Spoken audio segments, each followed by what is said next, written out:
Hello, everyone, and welcome to State of the Realm, your weekly Final Fantasy XIV podcast. It's obvious what this show is about. We talk about the latest patch 5.35, the Bozjan Southern Front, Castrum Lacus Latory.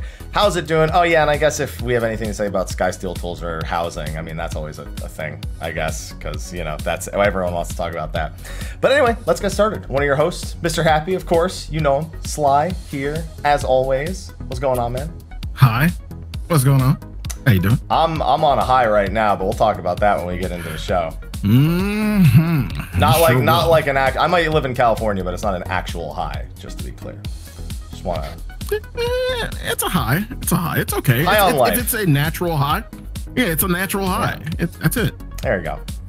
And to talk about a BOZJA, I'd like to bring on a guest we haven't had on in a while. Someone who, along with many of our other companions, spends way too much time on launch content, especially when it's something like Eureka or some sort of promise of a Baldesion Arsenal equivalent or anything that's going to be coming in the future. We got Sfia here. How you doing, Sfia? Doing good. Just woke up from a good old nap, so I'm feeling fantastic right now. Thanks for having me on. Glad to hear. I said yes. Awesome. I did the thing, Sly, where he just shows up in. Well, actually, no. Were you in my chat and I just asked you, or did I DM you on? No, I DM'd you on Discord this time. Yeah. Yes. Yeah. I asked you in the middle of a Castrum run what time you wanted to go. That's right. Yeah. Yeah, I was there for that. Yeah. Yeah. I don't think there was ever an asking me if I wanted to come on. It was more of a, hey, how does this time work? And I was like, yeah, no, that's sure, not true. I said, hey, do you want to do State of the Realm? And you said, yeah, sure. And I said, okay, which time? Don't act like I didn't give you a choice in the matter. They're going to yell at me. I'm gonna just pretend that never happened. I'm here as like. Well, if you pretend it doesn't happen, then it didn't happen. So that's right. He's here against his will, folks. Yeah. Sorry. He'd rather be doing BOZJA right now. Yeah. If you weren't here, would you be in BOZJA right now? Be honest with me. Lacus runs? Potentially. Yeah. Potentially. Which means probably. Yeah, probably. Which means most likely, which means yes. Okay. Yes. I see how it works.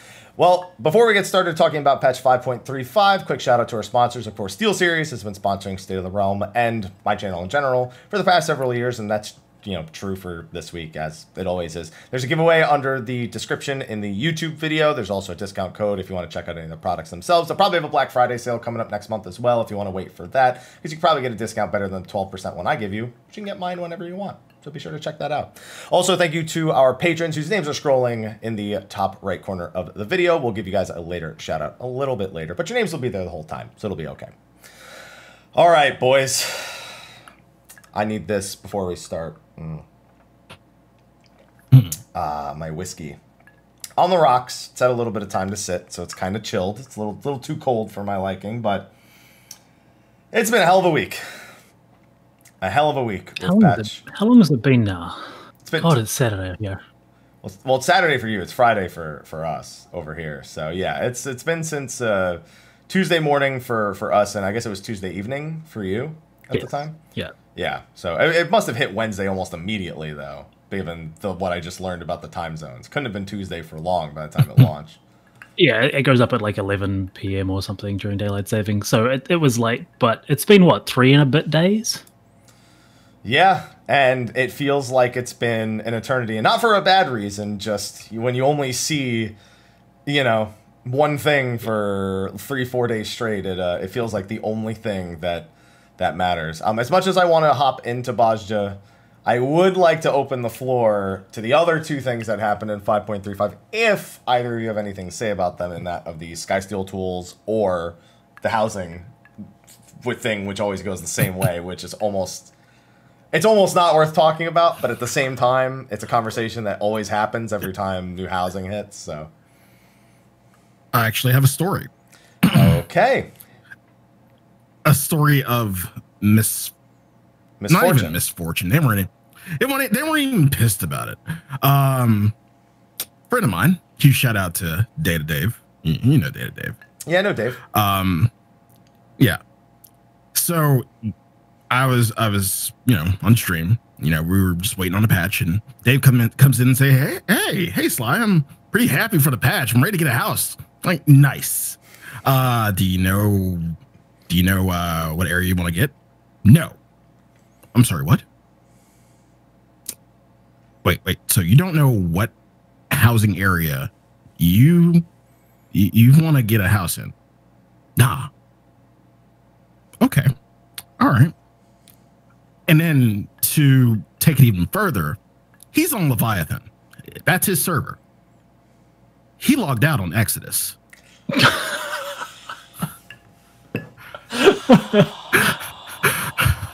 I'm like, okay, Dave, I just want to say good luck. Like, first, let's just workshop some ideas. What do you like? Shirogane. Okay, perfect. You're trying to get a large? Okay, there are a few options. We brought up some maps and everything. Push comes to shove, you might have to settle. And then, you know, the login gets here, everything, the play button goes live. Nah, he's like 1,000 and some change in the queue. I'm like, yeah, it was nice while it lasted, Dave, but there are some smalls. There's always Ishgard. Maybe. So, yeah. You might have to settle is the most Final Fantasy 14 thing you could say about housing when it comes to people getting the house they want versus getting a house at all. You might have to settle. My thing is, like he just didn't know. He just didn't know people already GDQ'd their housing plan. Like they had strats. People had strats. People speed run to get to the plot they wanted. Like he didn't know how serious it was. It's funny because even Yoshi P in the live letter said people have been speed running the routes to the house that they want. Mm-hmm. and I heard tell, and I should have saw this. I might have to check this out on Mary's Twitter. Yeah. He got a picture of it. The tweet that Square Enix had, or the team had about housing, and they said it was like an emoji of a guy running to a house, and then they said they pulled it down. So yeah, you see my reaction to housing when I laugh at the shit Happy says about housing and I just burst out. The devs feel the same way. Yo, we need chat brings up a good idea. We need a housing patch to drop in the middle of a GDQ week, and they need a fucking housing percentage on GDQ to say, just like a bonus. So the interesting thing about this housing in particular is that they changed the way they do it for the first time in this is the first time they've had it completely open in a couple of years. Yes, now, I right? forgot about this. Mm-hmm. So that caught a lot of people by surprise, but usually you can only relocate as soon as things come up, or you can only purchase 4 FCs. But they made it so anyone can get one, no matter what size or anything like that. So that made things a lot more hotly contested. Yeah, to say the least, because at least some people with FCs, sometimes they'll buy it on the FC, and then when they can give it to the individual, they'll do a black market trade to try to get it to that. They'll relocate one, and then the personal person will have their own, and they'll relocate to the spot, and it's a whole thing. But no, this was just guns blazing, everyone. Yeah, just out the gate. I forgot about that. I don't pay attention to housing because I just don't. It's not. I can't.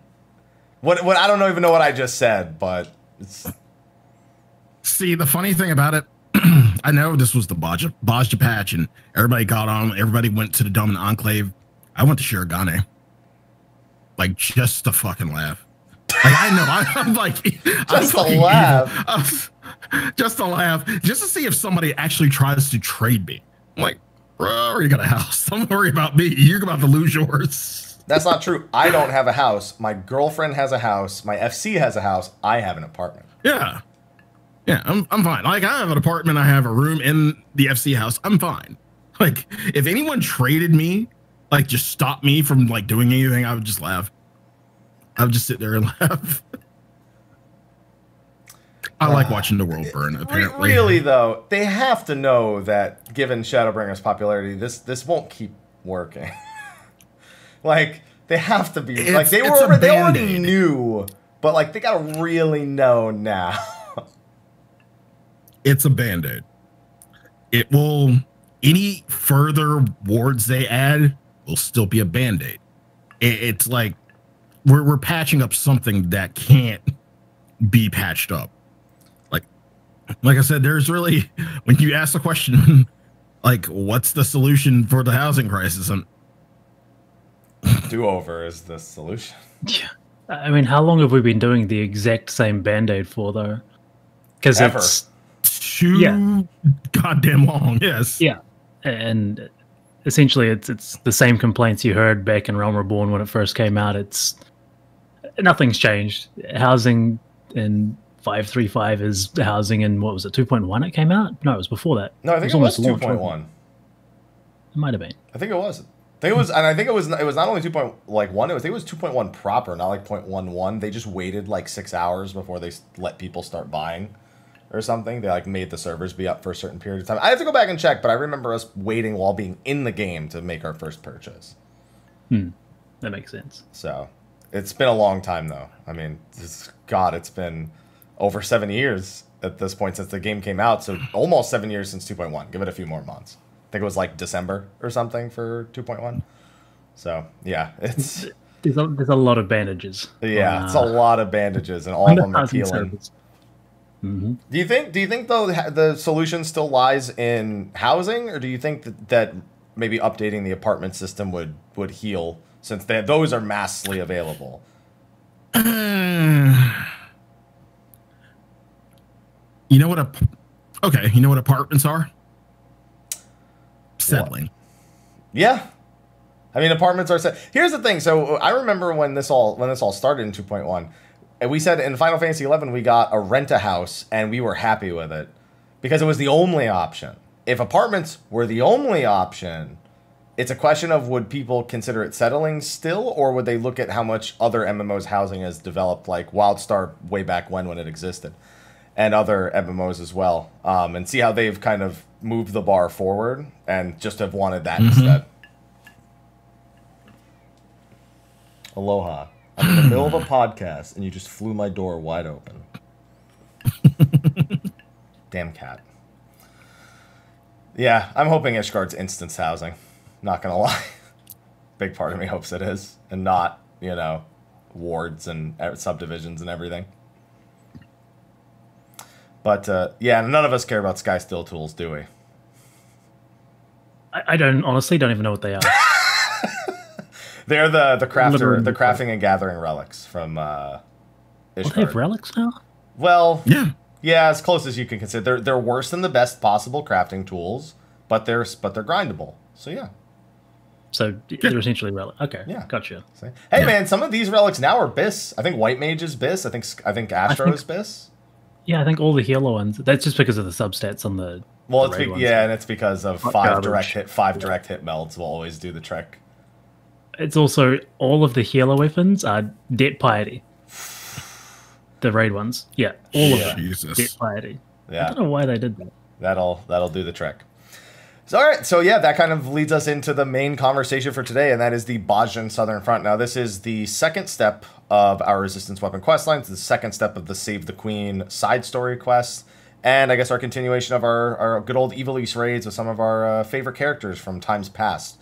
So before we get into the specifics, I'd like to open the floor to a general thoughts, because I'm sure we'll touch on everything independently, but I'm sure there's an emotion you feel having spent as many hours in it the past few days that you could probably get out in a paragraph or two. So Sfia, you're the guest. You've spent more time than both Sly and I in there. I say that comfortably. So I feel like you're the best one to start us off there. Okay. General thoughts would be, it's very cool in concept. A lot of things are new. A lot of things are fresh. They've missed the mark on the execution of some of these ideas, but overall it's a good baseline for what should be really good continuous content. But the problems in execution stick out a lot. So if you're in there as much as I am, it really puts a dampener on it. But if you're not in there for that in that manner or for that reason, it's not nearly as probably glaring as I find it. Okay. Now, to extrapolate on that before we get to Sly's thoughts, a solid base seems like something we talk about a lot with Final Fantasy XIV, where a lot of ideas come out in their most basic elements. Yeah.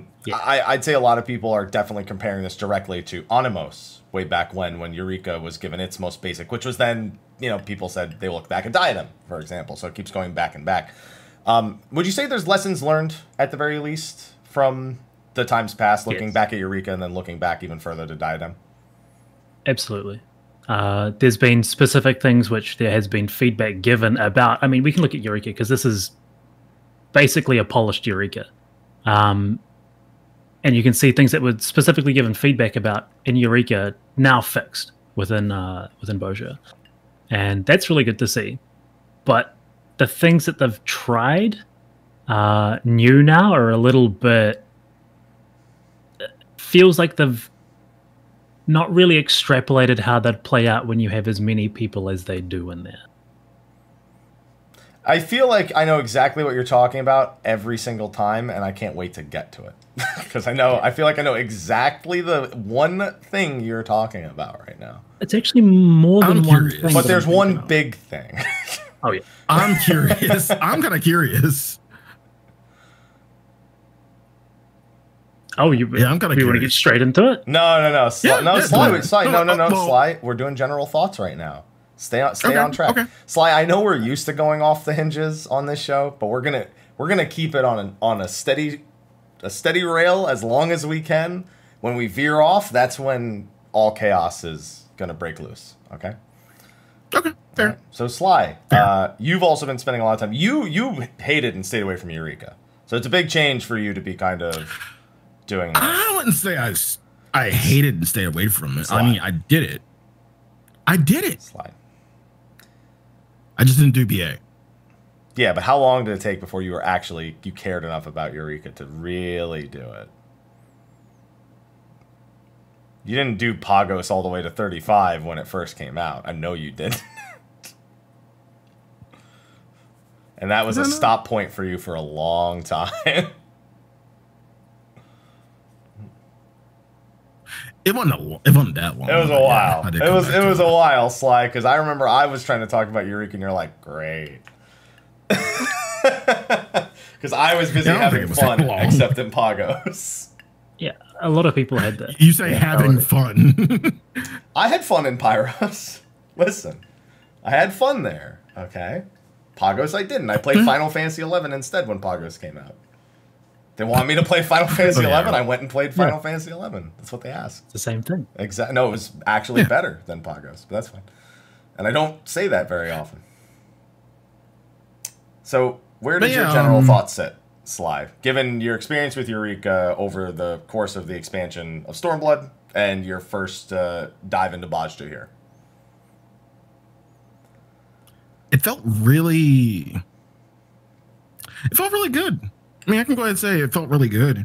I didn't at any point in time feel like, I mean, of course it's a grind, but it didn't feel like a grind. It didn't feel as grindy as Eureka, and I'm glad they did it that way. One, like, criticals were always fun. Some painful. It's interesting to see the 1v1s, and you cleared 1v1s. It's interesting to get that knowledge, and hope and pray that you get picked. But yeah, they've definitely listened to feedback, and I believe they did a really good job on BOZJA. So I echo most of your two sentiments. I go last so people don't have to hear me for as long, since I host for the most part.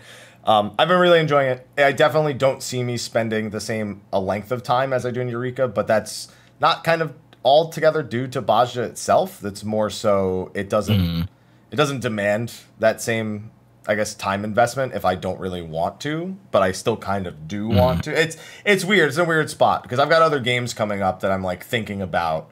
And so part of me is like, BOZJA is less grindy, so and it kind of fits what I need it to fit. But at the same time, when we'll talk about this more in depth, the grind is maybe toned down too much for some people who really like to invest all their time into one game and playing one game for a long period of time, but that's kind of Final Fantasy 14 in a nutshell. So this activity is just more in line with the average goal of Final Fantasy 14. I'll talk a little bit more in depth about that when we get to that specific point, because we kind of want to handle most of the BOZJA, talking about BOZJA a bit chronologically. So as much as we want to go into the things Sfia and I keep alluding to, as much as Sly really wants us to talk about that, since I know at least one of the things we share an opinion about that, we kind of got to start from the beginning, because BOZJA feels a lot more story charged than Eureka was. Eureka was set up all the way back in 2.1. This was set up through the Evil East raids plus a prior patch that we had with patch 5.25, which set up the Save the Queen and the Resistance Weapon questline. And that's very apparent very quickly when you get in here, because the way they've decided to do this one zone is sectioning off portions of it via story quests and cutscenes and actually getting out and doing the events in the world. So when we first got in there, we were blind. What are kind of the first reactions you had to things like the skirmishes and the critical engagements? Because that's the majority of what you're doing in there. So I feel like starting with those is probably the most important, because you don't even have lost actions when you first get in there. They want you to kill a few monsters. So you're literally going to be running to that first skirmish, and that's going to be the first thing you see of this zone as a new player. We started with Sfia last time. Sly, where were you at when we first zoned in? I went around, got the talk to the people, got the initial spiel of BOZJA. What's kind of funny is like they kind of like, if you talk to the, I forget what his name was, it's kind of like they give you a TOS and you have to accept it. It's like, yeah, this is what BOZJA is about. Make sure you understand this. Do you understand? Yes. Okay, now you can go do BOZJA.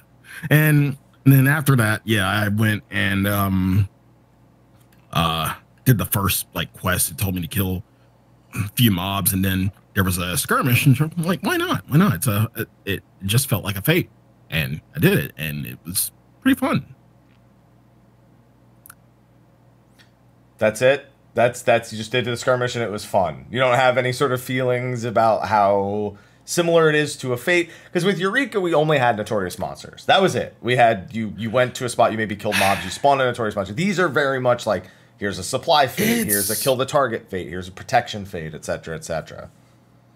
It's exactly like a fate, and it's simple. And I think that's what drives this. Like, that's what drives home that this is, it's not really a grind.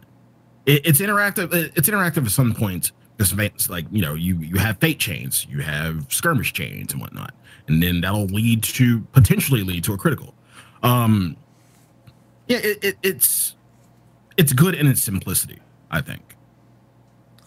It's unusual to hear that, because generally when we talk about fates, we talk about yokais, then we groan, right? So how have you separated your opinion of fates in general, which we always mock in the overworld, versus here? Because the overlap is undeniable. Yeah. I told people, like, everyone who did Yokai Watch, like, you should have no fucking problems doing it. Oh, good for you. Good. Glad you did it. Yeah, you should have no problems. And like, again, it was part of the ranking, is part of a way to get medal, and I just accepted it and kind of did it. Like, it's just, there's no real feeling attached to it, I guess. No real emotion.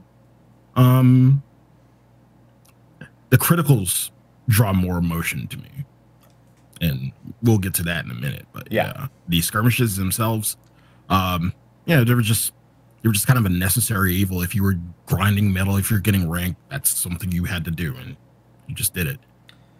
So Sfia, build on that emotion about skirmishes and critical engagement. So like us, you've played this game for many years. I'm sure you have your own opinions on fates in general and how you feel about them. What about with you for skirmishes? How was the reception to that initially? Initially, it was kind of weird, because having gone through Eureka, now there's no reason to, we thought, no reason to go out there and actually just hit mobs, right? You don't go out there and just farm mobs in between spawns. I think what worked well about the skirmishes was the pacing. That you always felt like you had something to do in there, which you didn't always do in Eureka. Often you don't, like, depending on how attentive you were being in Eureka, you would be doing something ranging from every minute to every 30 minutes while something spawned, which someone else did for you. Whereas in BOZJA, you literally always have something to do. Like, you're always prioritizing this skirmish over this skirmish. We're going to go here, then here, then here. And by the time you've finished your route, oh, there's more stuff coming back up. Now we're going to go back over here. It was it's very fast paced, and I think the diversity of the style of Fates made it feel not as bad as regular Fate grinding, because they were new. They had new exciting mechanics in them. They actually had really, really strong NPCs who just kill skirmishes that you aren't at. It was kind of new, but really familiar, so I think it worked okay. But they definitely did trick us into doing Fates in an instance again, round 3. But I think this was the best iteration of it so far.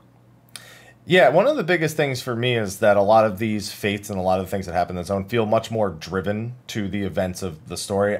I watched all the cutscenes. I didn't care what rank everyone else was around me. I stopped and watched every cutscene because that's one of the biggest excitements for me here. And as I'm doing these fates, I'm earning logs, which have data entries about the various characters that I'm either fighting with or I'm fighting against. There's dialogue going on. There's actual story chains taking place across the various fates and critical engagements. And that, for lack of a better word, kept me engaged constantly, because I did want to collect these things. And I did want to see these characters move on to the higher tiers of the different zones and everything. So I felt more invested in what was actually happening with the fates, which is something they rarely try to capture super well in the overworld ones. They do occasionally. They have like the 17-part chain in like in the Azim Steppe, and they have, you know, the elves in Lakeland. But this was that the whole time, which was a lot more effective in encouraging me to get out there and be involved in them. That's how I felt, at the very least. One big thing also, you mentioned the pacing of skirmishes, but you also mentioned the random monsters, which were not useless at all. And we found that they did a very elaborate, I guess not elaborate, they did a very thorough job of making us want to figure out what everything dropped, because we wanted to be able to earn the various lost actions. So did you, I know the group I was running with was constantly looking at like just killing a monster in each zone and seeing what it dropped. Did you guys go through something similar? Oh, absolutely. I remember we did our first skirmish, and then we saw the big scorpion, which had a star next to its name.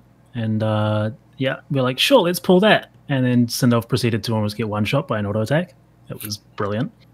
No, it was really, really engaging, that it made you want to go and kill things, but you had to know what you wanted to go and kill specifically, which was cool. It just meant that you had more to test, more to figure out, more to learn, which is, you know, that's kind of why I play the game. So those sorts of things are cool and engaging for me. And did you do any of that, Sly, or did you let everyone else just come to you while you were doing skirmishes? They were like, we're doing this, and you're like, cool. I had it, well, I saw the mobs and I'm like, hey, this looks interesting. I think the first one, I was like, I tapped it. I did it as a drone. And it was the one right outside the first area. It's the fern. So I tapped it and just get, I tapped it and get one shot. I'm like, wait, yeah, that's not normal. Oh, okay, that's interesting. And, you know, this is before we kind of figured out the whole death thing and to use actions and whatnot. And I'm like, yeah, we should probably kind of look at these. And first day, nobody. Almost nobody wanted to fuck with them. And then I go over in the second area and I see the stab tenders, but past that I see the red chocobos. I'm like, okay, this has to spawn something. Like, can we hit some red chocobos? And everybody's like, skirmish. I'm like, can I just hit a red chocobo, please? Skirmish. I'm like, and eventually somebody takes it upon themselves to kill some red chocobos and spawn Char. And that's what I call it, because the red comet is an allusion to Char from Gundam. But yeah. He is. He drops colonies on us as meteors, but they're colonies. But yeah, I kind of noticed that certain mobs would, drop certain fragments, or I kind of got it in the idea in my head that this probably is attached to some kind of either had to be a skirmish or more than likely a critical.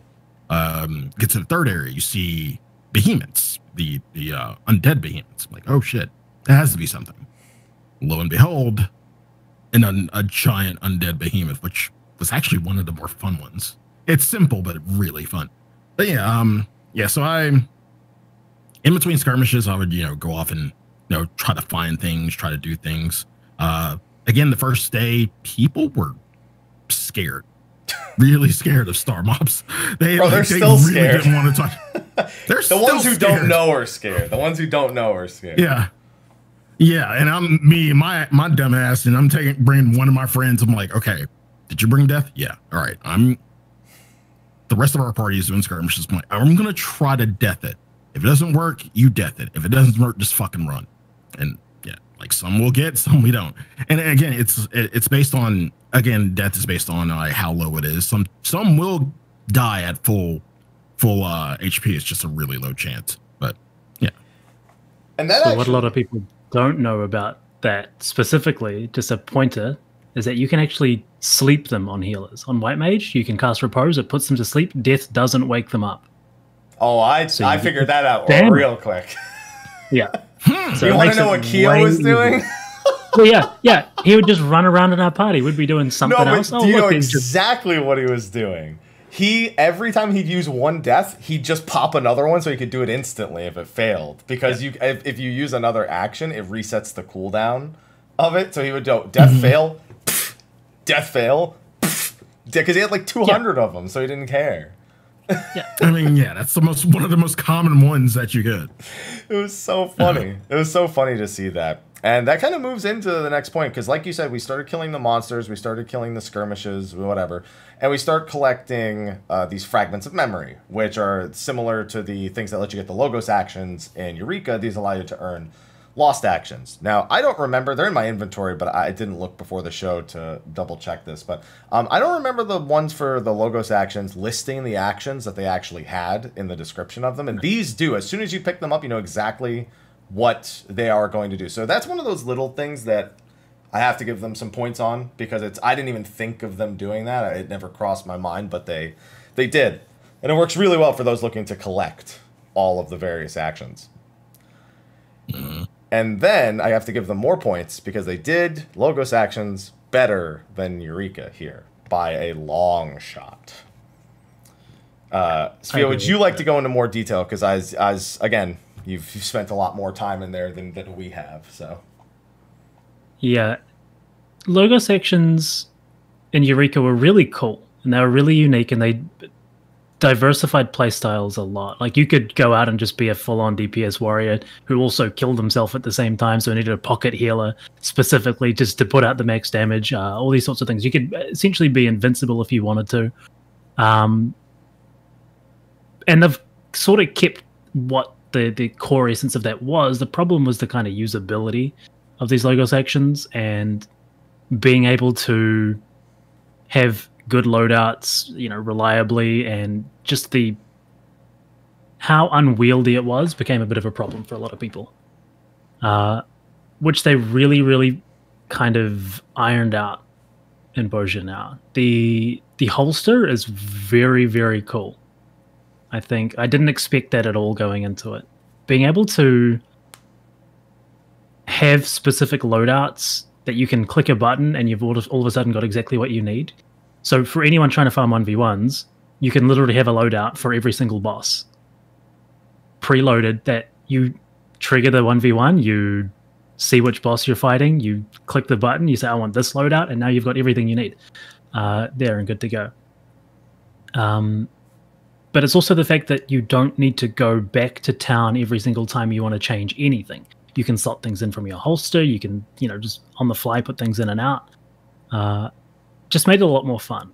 The actions themselves are almost direct copy pastes.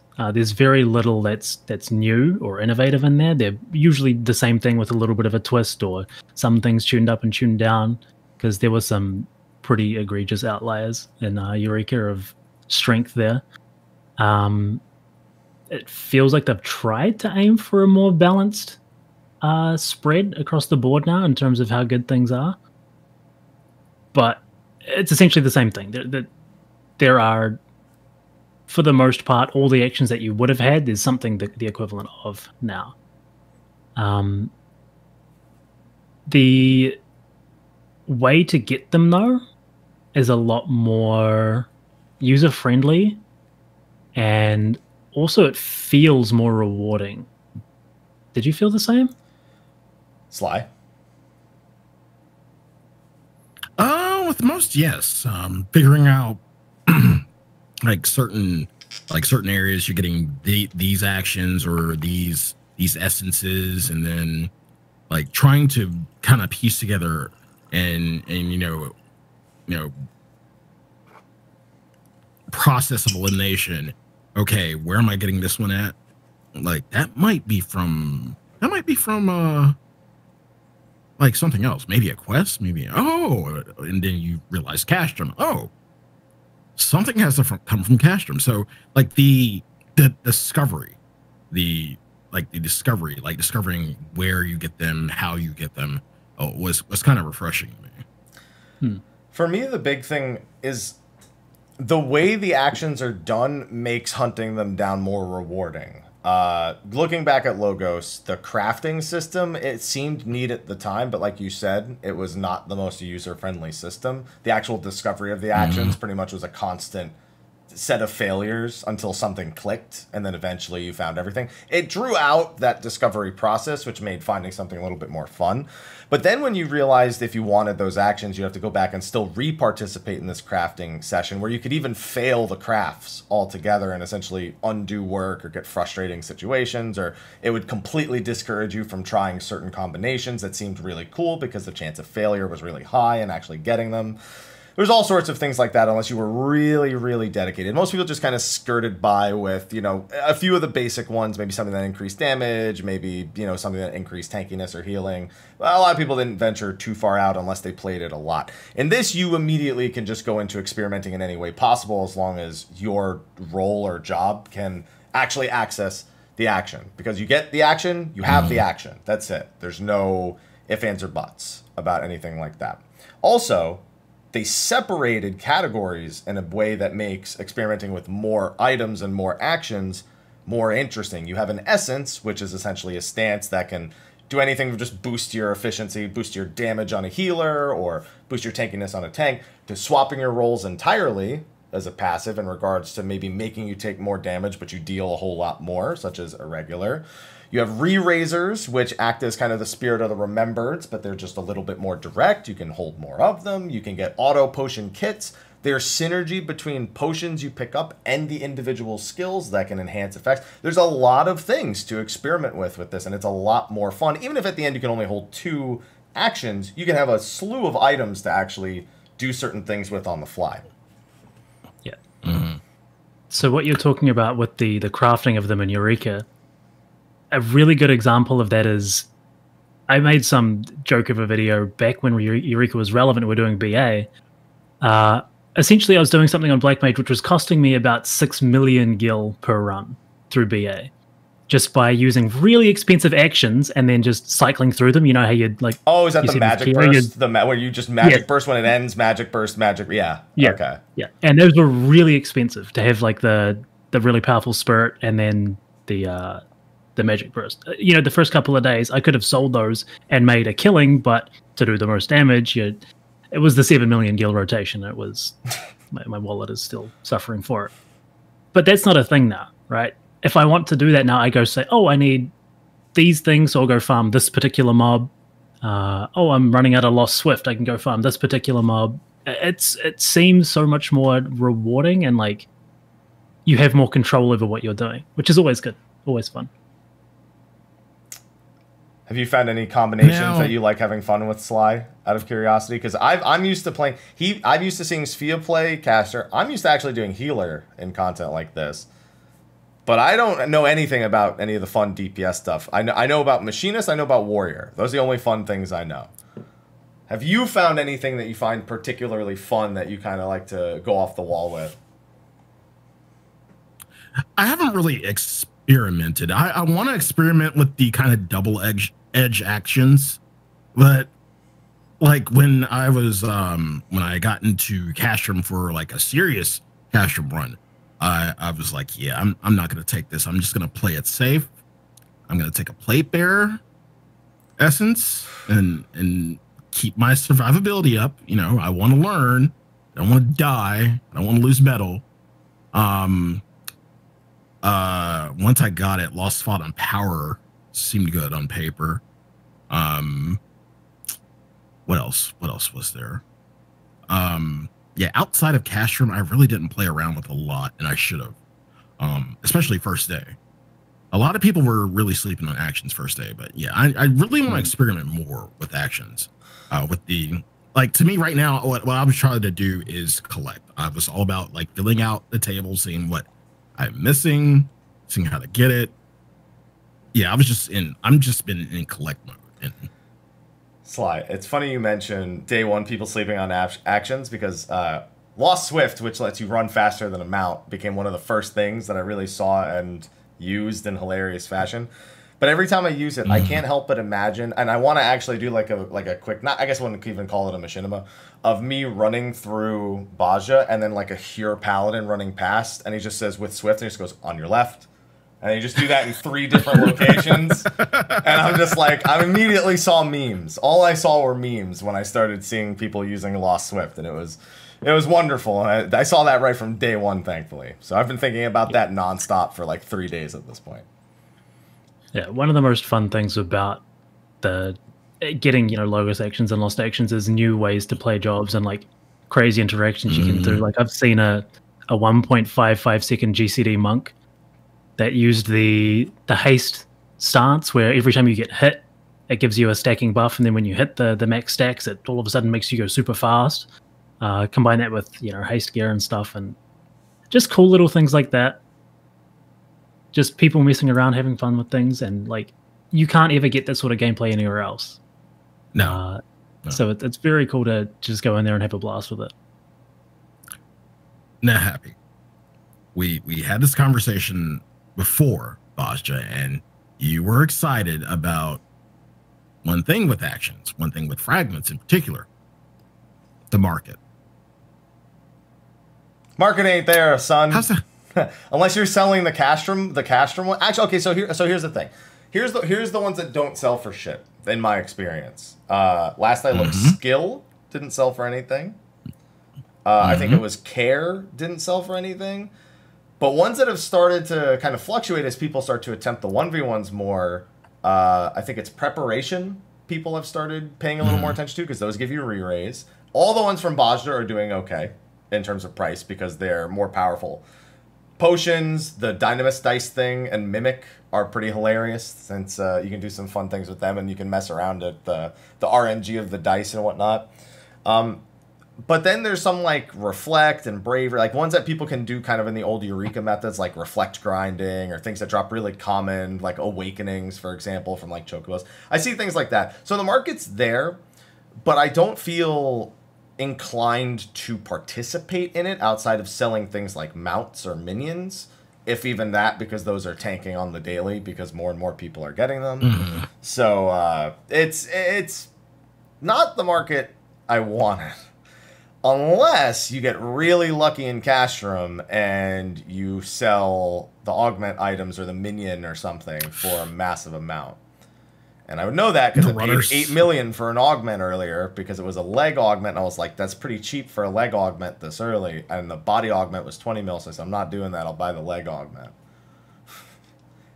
So, yeah, there's one thing that kind of helps the market with the logograms. Is that what they call? No, fragments. Which is the fact that what is essentially Cassie earrings now comes from an achievement just from appraising 1,000 of them. And you get that pretty easily just by playing the game, but I know a lot of people who just went in day one and just bought out the market board. There were responses I've seen on Twitter where people literally spent 10 million gil day one just to get those earrings as soon as possible. Because the haste is really, really strong. It's a cool stat. We'll get to talking about that later. I've got words for that. But that is part of the driving force behind a lot of these fragments actually selling still. I know that logograms, even to this day, have a pretty decent market, much to people's surprise. Mostly because when people do hop into Eureka, a lot of the times they look at how many logograms they might need in order to, you know, max out all their logograms, or if they need a certain action for like Baldessian, and they don't want to farm it. A lot of people just don't want to farm it. So you can still make like 6 to 10k on some of the actions last I checked. And I assume that at some point this will kind of hit that same point where people maybe want to fill out the entire thing and they just want to buy the last few, and they might come from like Castrum and they don't want to pug it or whatever the reason is. So that I see something that over time I'll probably come back and like sell a few things here or there to make some money when less people are doing it. Maybe the mounts will like equalize, you know, like maybe a few 100k or something. We'll see how it goes over time. But I don't feel as drawn to immediately making money here as I did in Eureka. Eureka, I was all about it. Instantly was trying to make as much money as possible. Here, that doesn't happen quite the same for me. And it could be because I don't care about money. I want it. Could be. I feel like there aren't as many things to make money from. Like within Eureka, there was always, I feel like more. Maybe that was just BA specific. But BA was a big money Indigo stars, I feel like they're going to be money one day. I don't want to see another one in my life. Get rid of them all.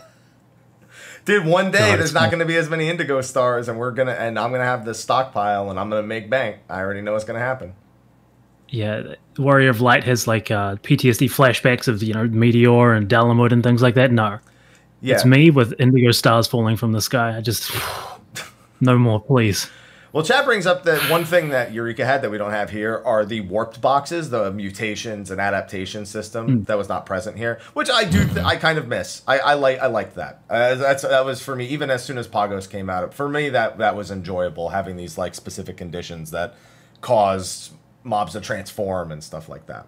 Yeah, it feels like there's very little actual interaction with time and weather and things like that within BOZJA, which is probably intentional given how restrictive it could have been in Eureka.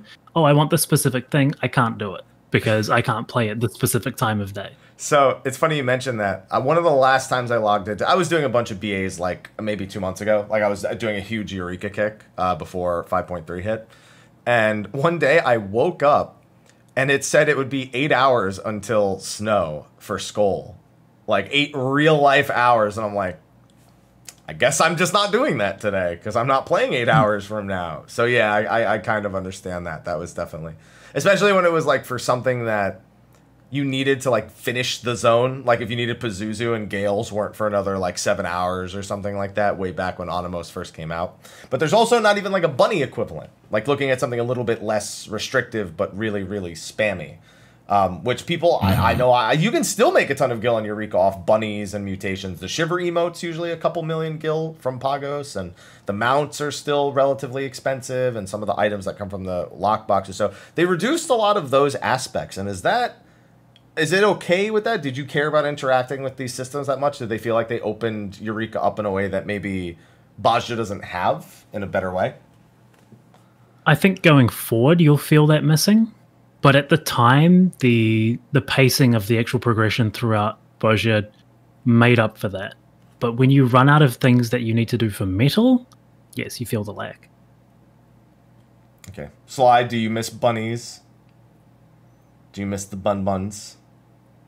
Do you miss them guiding you to your fucking death all the time? Not really. And again, I kind of love the fact that everything, you know, everything isn't, I mean, there's no elemental level, so everything was doable no matter where you went, except for, you know, the 5 enemies, which actively want to fucking kill you. Yeah, no, you're just going to a skirmish. I felt like the closest thing to bunnies would just be, you know, cleaning up, I don't know, gravekeepers just for actions or something. Well, that's not even. Well, there's no like bunnies, bunny so. equivalent. There's no like, here's this objective that pops every like 15, 20 minutes, and then you'll guide an NPC off to their death somewhere, or they'll guide you off to yours. Oh, yeah. Yeah, I thought you meant something else. No, I don't miss it. Fuck that. No. Wow, that was a much more concise response to the bun buns. I miss the bun buns, man. Yeah. Bro, you get a gold chest that just puts 100K in your pocket before you even consider the shit loot you ended up getting because you're never lucky.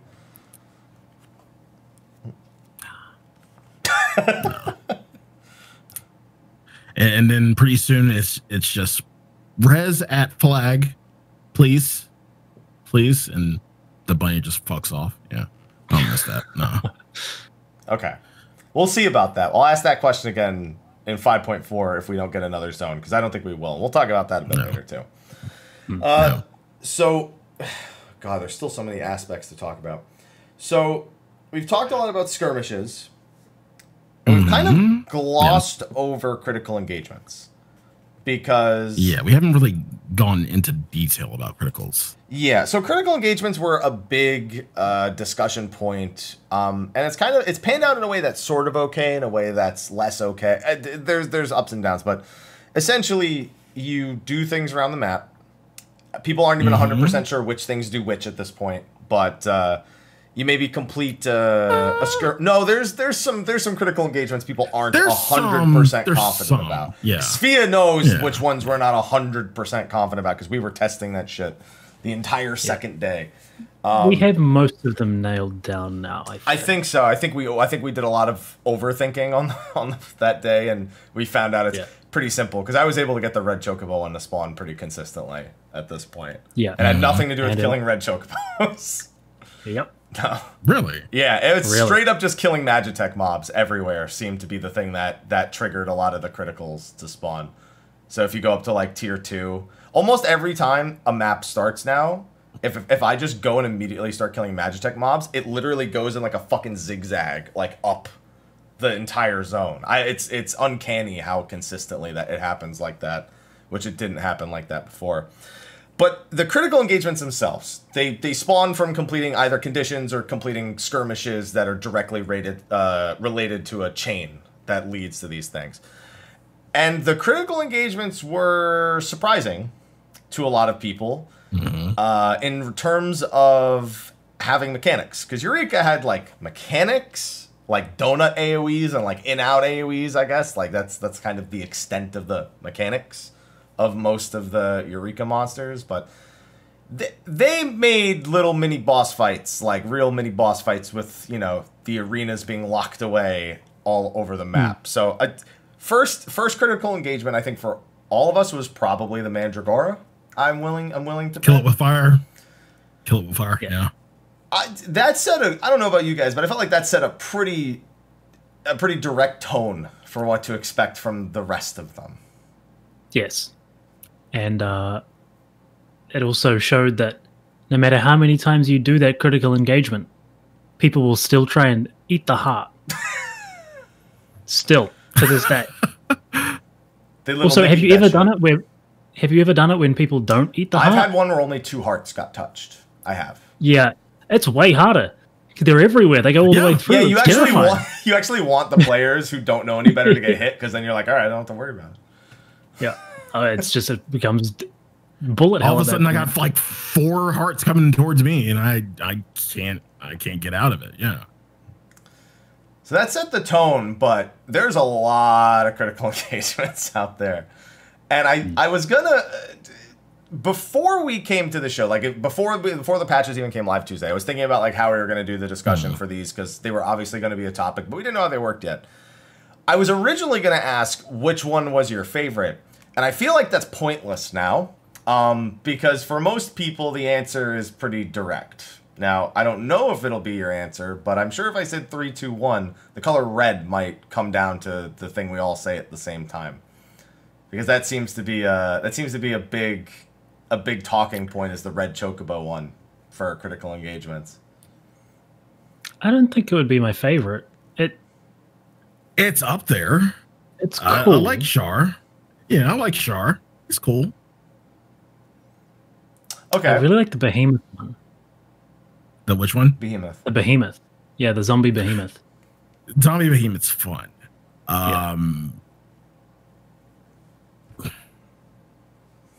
Favorite or most painful? Well, all of the dual spawning critical engagements are designed in a very specific way. Yeah. Which is a lot of shit on the ground that you can just eat. That's it. They all do it in a kind of their own unique way. I think, the red chocobo one has got to be the hardest one execution wise, but I don't think it added anything new. Whereas I think of the three dual spawning critical engagements, the last one, the Pyromancer is spawning, the fox, that one was really quite innovative. Yes, I agree, and I liked that. I agree. I was gonna say Dainsleif was probably it was between Char and Dainsleif, and Dainsleif was really fun. It's really fun when you first go into Dainsleif and you have no fucking idea what's going on, but you get it really quick. But at the same time, it's really easy to misjudge a fucking laser. I've only been hit on Dainsleif once. And that was the first time I did it. I've never been hit since. And the only reason I got hit the first time is because I thought I needed to avoid the dashing AoE in order to not get disqualified, and I dashed out of that and into a laser. And then I found out that if you get hit by that, it doesn't disqualify you, even if it doesn't matter if you're not the target or not. So I realized I wasted that. That's got me. That's got me too. You know what I figured out though? It targets the person who's farthest away, so I just go farthest away. So it always comes to me. I don't have to worry about it anymore. I'm trying to think. Were there any other good?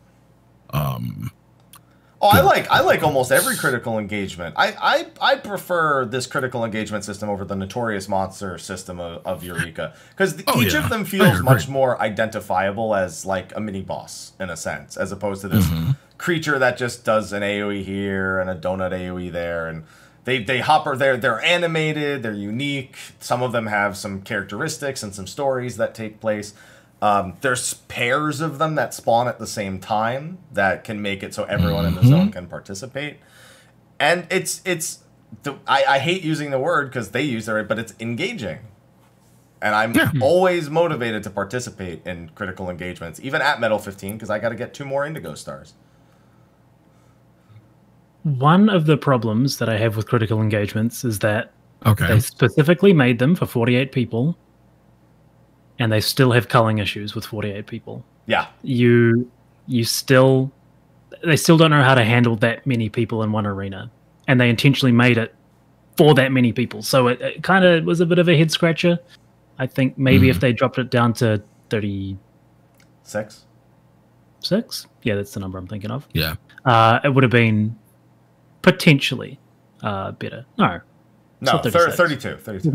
32, yeah. Or even 40. But yeah, they still don't know how to handle that many people in one instance getting hit by the same thing. So it creates a little bit of it takes you out of it for a bit. Yeah, for anyone who's unsure what he means by culling, when too many people are participating in a fade or, a notorious sponsor in Eureka, this happens anywhere where there's too many people on the screen, essentially. Attacks can only hit a certain number of individuals. I think the number's 30. I don't know if that's up to date, but it's at least somewhere around there. And after it hits that many people, it can hit nobody else. So for some AoEs, if you just stand far away from the boss, you just won't get hit by it. It won't have any effect on you. It can't hit you because it'll hit everyone else that's in front of you. It works on the Void Tornado, the Void AoE on the dog, for example, that brings you to 1 HP. Although it doesn't make sense because I still have to heal everyone, so I guess I don't really care about that one, but it's a good example. And sometimes, the one thing at least that doesn't happen in anywhere but the very beginning of Castrum, in my experience, is the bosses don't disappear at the very least. There's not enough people for that to happen. But in the first boss of Castrum, sometimes I'm trying to look down to see how the other group is doing if I'm up top, and it gets cold because of all the NPCs and everything. So it still does happen a little bit, but seldom. And not with things that are important, I suppose. Yeah. Yeah. So just to explain culling to people, because that's a term that is not super commonly known amongst a lot of people. Yeah, it's kind of weird. So now that I've explained what culling is, it is kind of weird. I would have thought that they would have either found a way to work around that or just simply scale them down to a size that can be managed. Like 24. Yeah.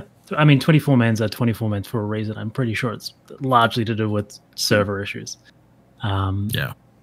But they still function the same, culling or not. It's just it makes a really weird experience for people who don't get hit by things randomly that they should have. And don't understand how culling works.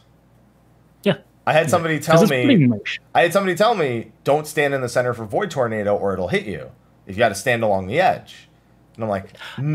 I had people tell me, stand LOS, the Void Tornado, with the boss's body. Because obviously they would have been like up near the wall and...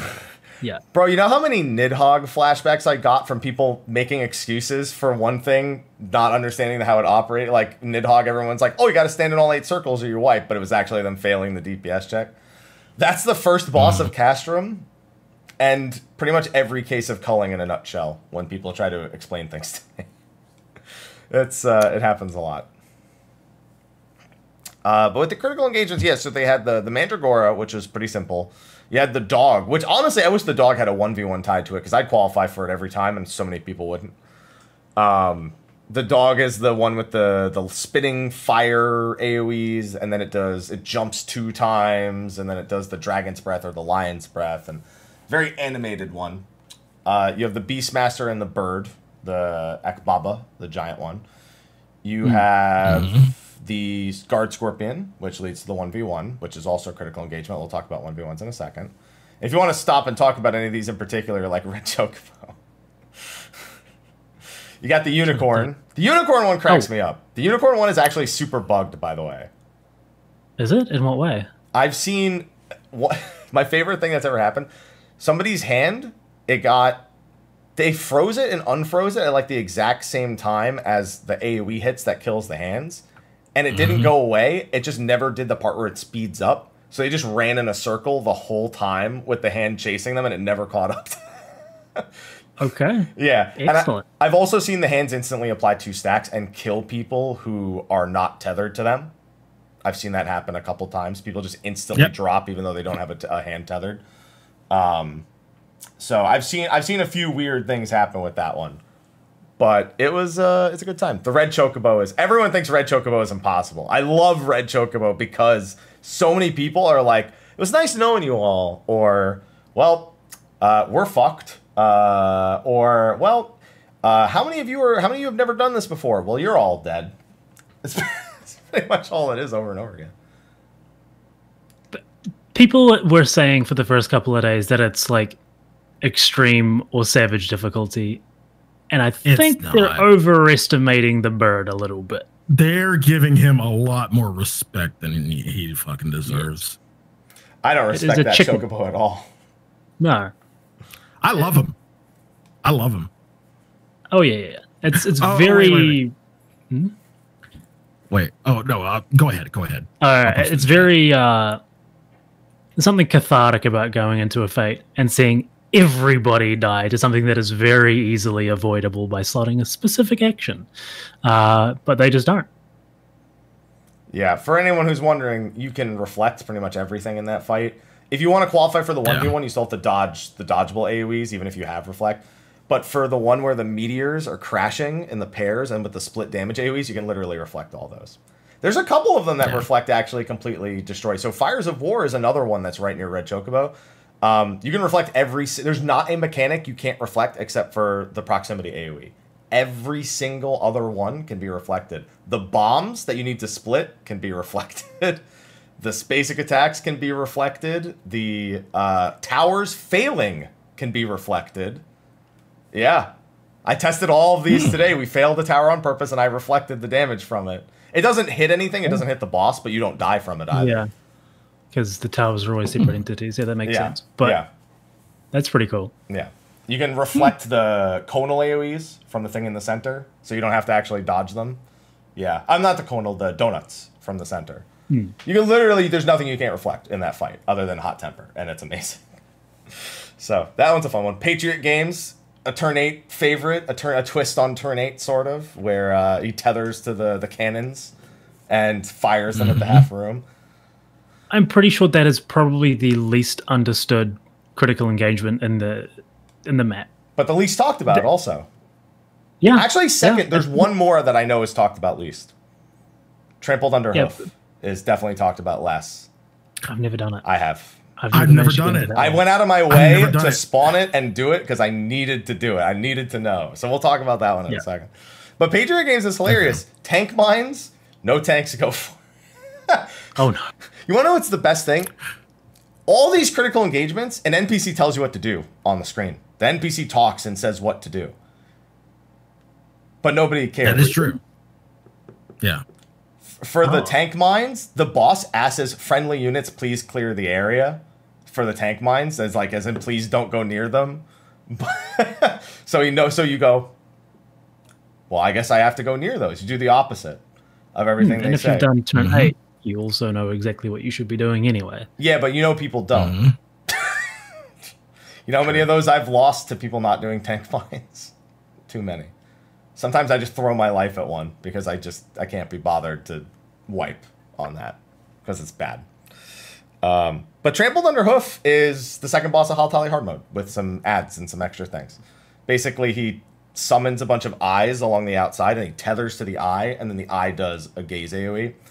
And that blinds you, and then sometimes you need to blind yourself deliberately to prevent yourself from being petrified by the boss, because he has an unavoidable gaze attack that only avoids if you're blind. Worked the same in Hollborgsyn hard mode. You had to interact with an item, and it made you blind, and then it wouldn't get hit by it. And then there's ads that you have to kill quick or you die, pretty much. Split damage AoE, dodgeable AoEs, things like that. It's really simple. It's not as cool as the Behemoth one that it shares the spawn with. That's why nobody goes to it, because it's a fucking undead behemoth or this stupid looking thing. Nobody wants to do that. It's the same with Fires of War. Almost nobody seems to go for those 24-mans. Yeah, nobody wants to do Fires of War, and I just did Fires of War for the first time today, and I thought it was fun. I thought it was pretty fun. It's just I'm gonna say endlessly spawning, but a bunch of spawning pyromancers, and it's really more of a mechanics check and then a DPS check at the end. Bro, it is did you bring Reflect as the healer? And I hope you did, because the tanks aren't picking these things up fast enough. That's the thing that led me to check Reflect on everything, because I just kept getting bombarded. Yeah. Fires of War, I think, is way harder than Patriot Games. Fires of War is probably one of the harder ones in there, if you're not reflecting everything. Oh yeah, I see people die to the bomb split damage all the time. I see people get hit by the donut AoE. I see people not kill the correct AoE, the correct bomb to do the proximity AoE. I swear I'm not guilty of that. I promise. I didn't kill the middle bomb on day one and not the bomb that was far away. I didn't do that. Wasn't me. Didn't happen. Sure thing happens. Everyone agreed. Somebody could have stopped me at any point, and everyone just said, "Yeah, that's the one." Yeah, sure. Yeah, sure. I made the bad call, but they all agreed with it. So they could have stopped me at any point. A bad call that everyone does together is not a bad call at all. Unless it gets you. Yeah, it's a bad call. Do that again. Yeah, you're all dead. It's a bad call. What am I talking about? Yeah. There's also Metal Fox Chaos, which we're going to be getting to the 1v1s in a second. You talk about how you really liked it and you thought it was really interesting. I was a little disappointed in that one because the skirmish that came before it was more difficult than the critical engagement that followed. That was the one with the... Oh yeah, completely. Fuck that skirmish. That skirmish can kick rocks with no socks. So I found the problem. Why that skirmish is so difficult. People tank them together. Just pull the giant away from the pyromancer. I've been saying that today, and nobody still does. they still tank it right on top of each other, and I'm like, can one of y'all pull him, please? Anybody?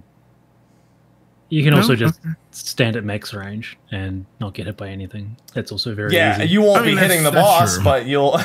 No, you can stand max range or max casting range of the Iron Giant, and you're out of its big sword attack, and you can still hit it. I didn't think I was in range when I did that earlier. Yes, I definitely do it every single time. It doesn't matter what job I'm playing.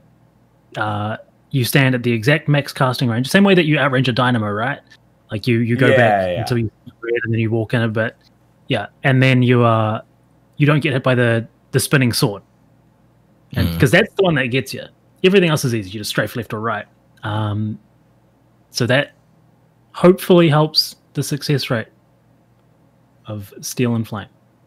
I'll throw that in the guide later. Yeah, we had people not stack them today finally, and I noticed it was a good bit easier. But I fully expect that, bro. People still pull the Dragon North in Labyrinth of the Ancients. You can't stop people from being people, man. That's why I can't play on Primal. Wasn't that actually a strat back in the day? It was, because it gave you the most time possible to kill all the skeletons. Nobody gives a shit anymore. No. Except Primal. For some fucking reason, Primal still cares, and Primal still does that. And that's why I won't play on Primal anymore. It's Labyrinth of the Ancients. Straight up the only reason that I won't. Bro, I watched Mary tank the dragon in the center on Primal, and the entire run, the other alliance's tank was literally like just calling him absolute dog shit in alliance chat the entire time. And he was just like, oh guys, on these Atamos better slow down so Alliance B can catch up. Meanwhile, Alliance B killed it the fastest, and every boss he had something to say. It was ridiculous. I hate Primal for that one.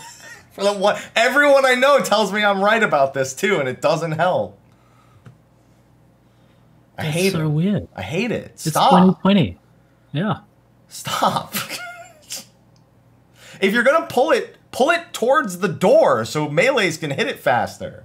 If you want to pull it out of the center, pull it towards the party when they come in. Fucking Primal. Anyway. I get heated about Primal every time when it comes to Labyrinth and the Ancients, and just I hate it. Anyway, what were we talking about? Pulling the boss away of Steel and Flame. Right, that's the one. Yeah, do that. Do that. Yeah. Or just max range the. Do it. Yeah, max range. The other thing. Then math boss. You know what's funny? This math boss is kind of disappointing. Other than math, he really takes it easy on you. I don't like it. Have you tried to play Black Mage on it? You got triple cast, you're fine. Okay, that lasts for about a third of him spinning in a circle for about 35 seconds at a time. You've got Swift Cast and a Fire Starter. Yeah. I have all of my tools, and it's still not enough. I think if your healer goes down during the final part of that, you are kind of fucked. I mean, you can self-heal all you want to. Shit. Take potions. Yeah, if you don't have a healer and you have to eat those incinerates over and over again, then you better have some. But come on, it's just. I understand the first time you do it, nobody's expecting him to do the AoE from the back. That always throws people off. So there's like, yeah, I'll just stand behind him, whatever. But after that, it's like, come on, he doesn't do, like, the slam. He doesn't even do pulverize. He just throws half of his... The fucking fate that leads into it does more things than the math boss does. But the math boss is like, everyone was afraid of math, so I guess I'll do that with Force March. But people still fail it. I know. They go into the wall with 6 HP and die instantly. I will say a death wall when you have 6 HP is pretty fucking rude. Yeah, a little bit overkill. No, it's more just like...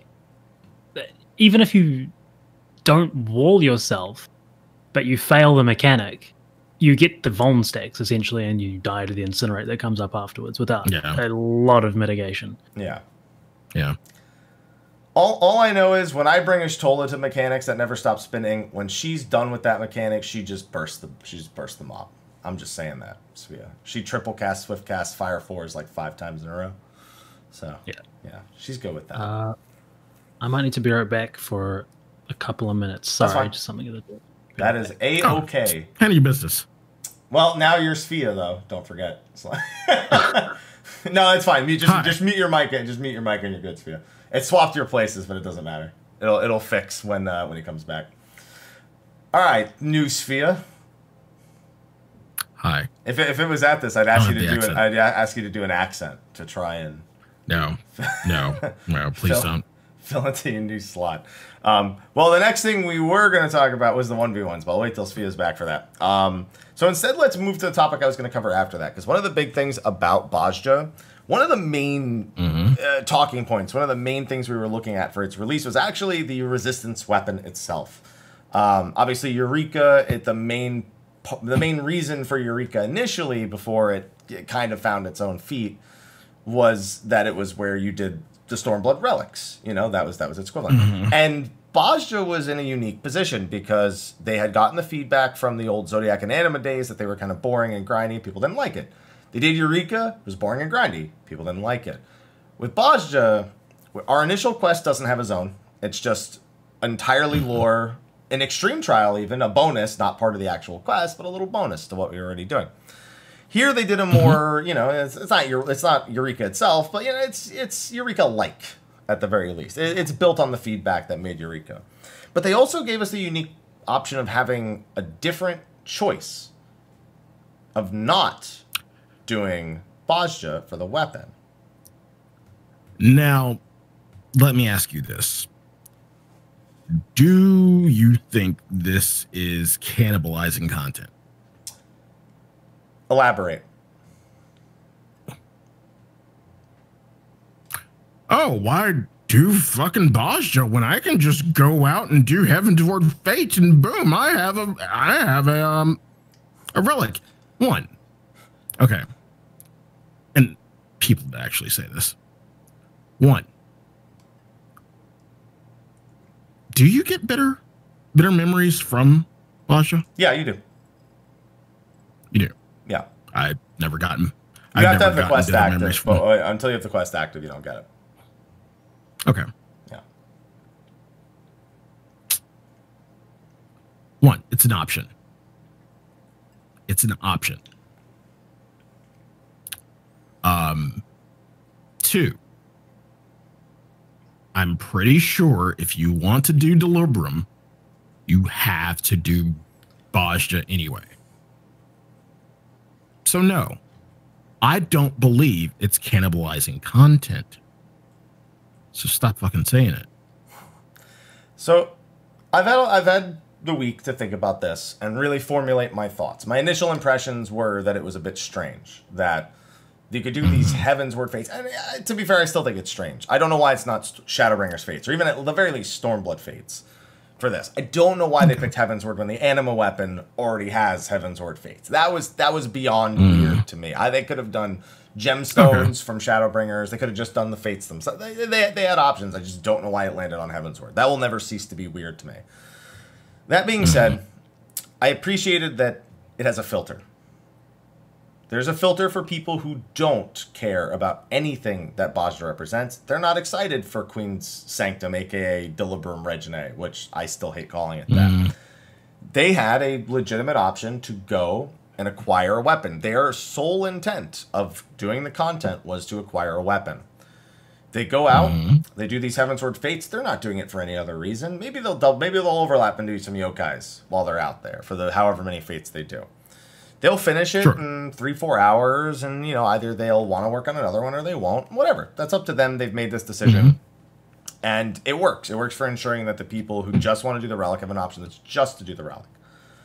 Inside BOZJA is where I really have to think about how they've made the changes. Because when I think about Eureka versus BOZJA, in terms of relic acquisition, Eureka was the only option. And while, yes, there was glamour, there were mounts eventually, you know, I could sell these logogram actions. Until Baldessian came out, your main reason of doing Eureka was to earn a relic. And the activities you did in there reflected that. You needed to gather however many currencies from specifically the bosses that you were fighting. You needed an end boss material.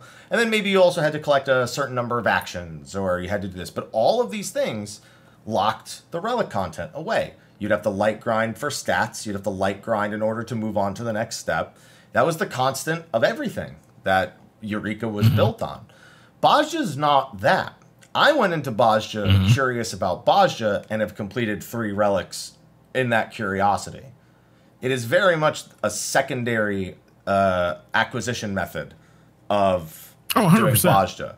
because I'm not going in there like I need to go do this so I can finish my relic. I'm going into BOZJA and getting my relic while doing BOZJA. So the difference between the two is one of these I'm dedicating my entire hours, even if it's not that many, into only working on my relic, only getting it its glow. The other one I'm working on trying to spawn these 1v1s or doing castrum or, you know, trying to farm this action or that action or open lockboxes for Gabriel or farm clusters for a hairstyle or this. And my relics are falling into my lap and I don't really have to think about it. And that's fine for me. I don't need BOZJA to be the better method because I'm not doing BOZJA for that. I have 500 weapons. I have Shiva weapons, you know?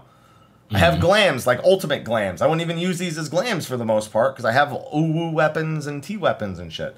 So it just falls into place for me, and I'm okay with that. I'm not saying other people have to be okay with that, but that's kind of what my consensus has been over the past few days and where BOZJA actually falls. And not, I don't need it to be the preferred method of building the relic because it's not the sole reason I am in there. I understand that other people don't feel that way, and that is A-okay. Yeah.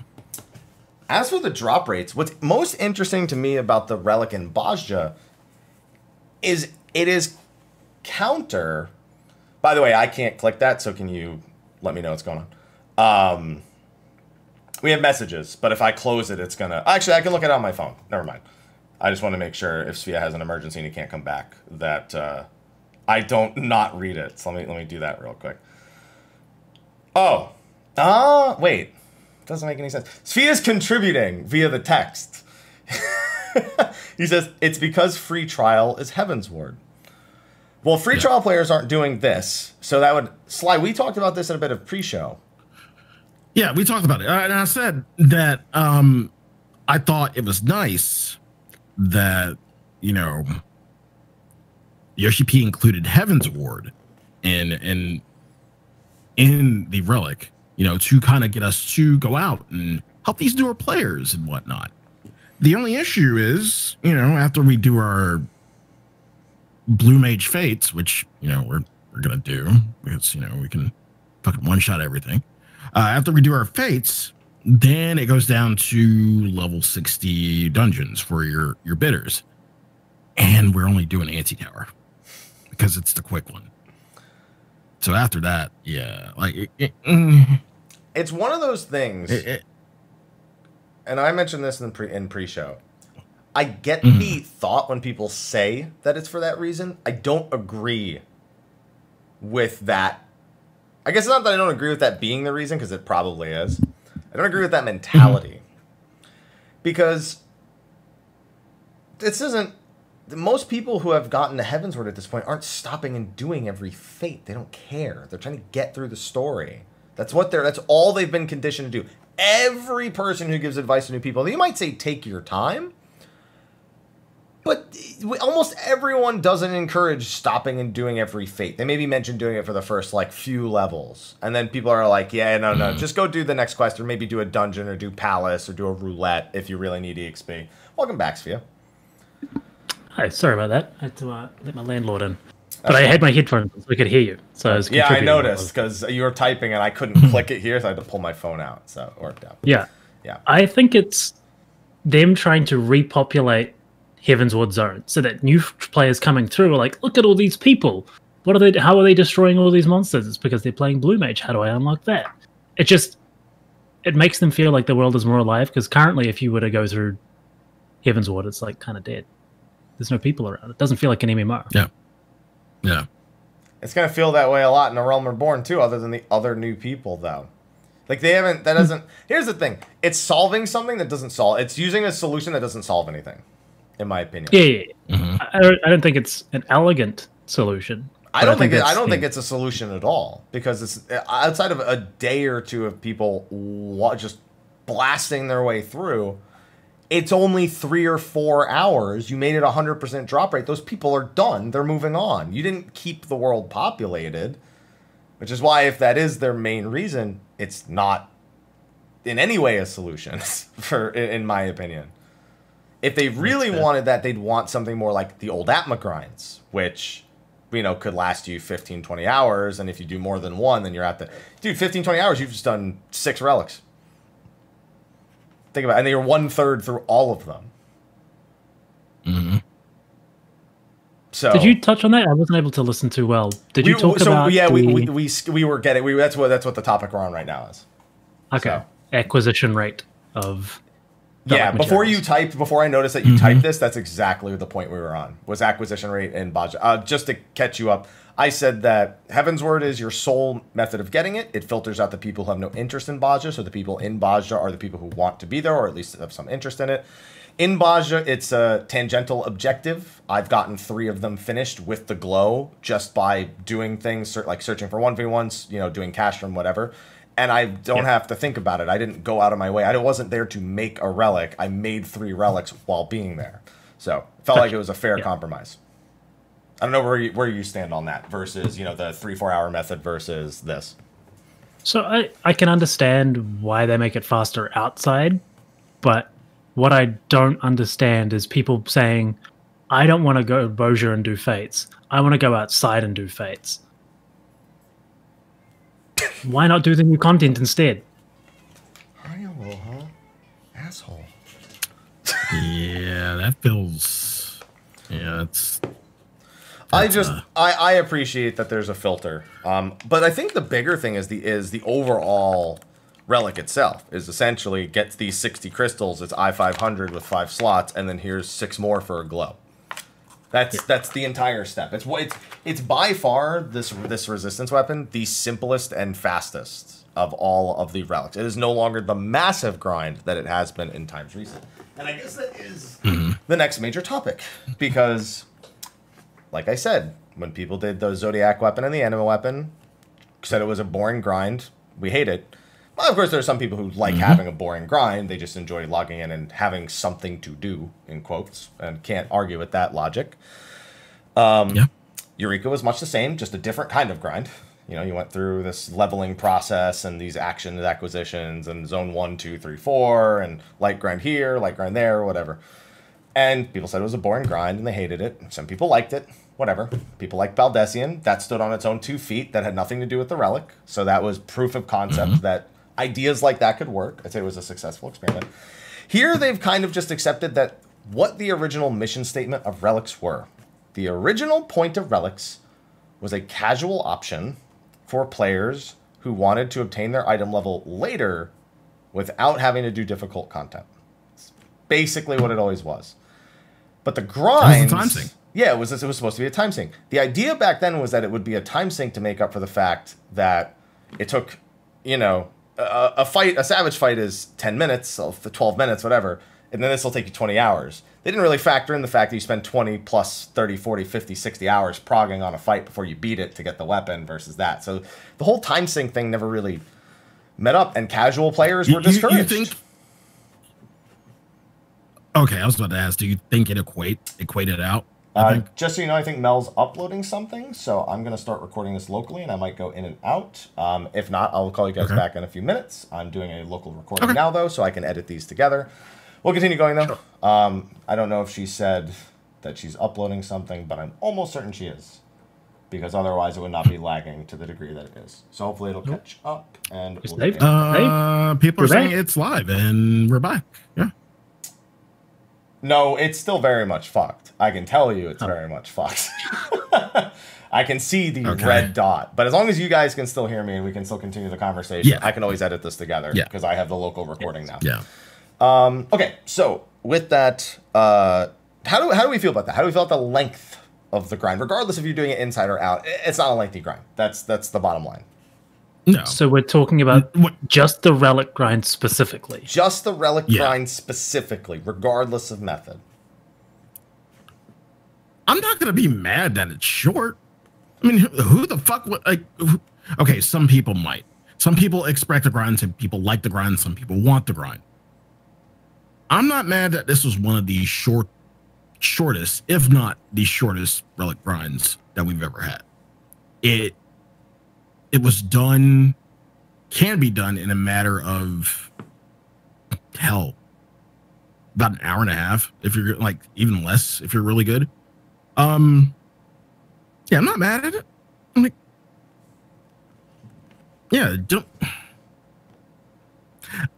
This is just my opinion. Like, I don't, as someone who's grinded relics in the past and seeing the time sink and seeing like how much, you know, people put into it and remembers Atma, I'm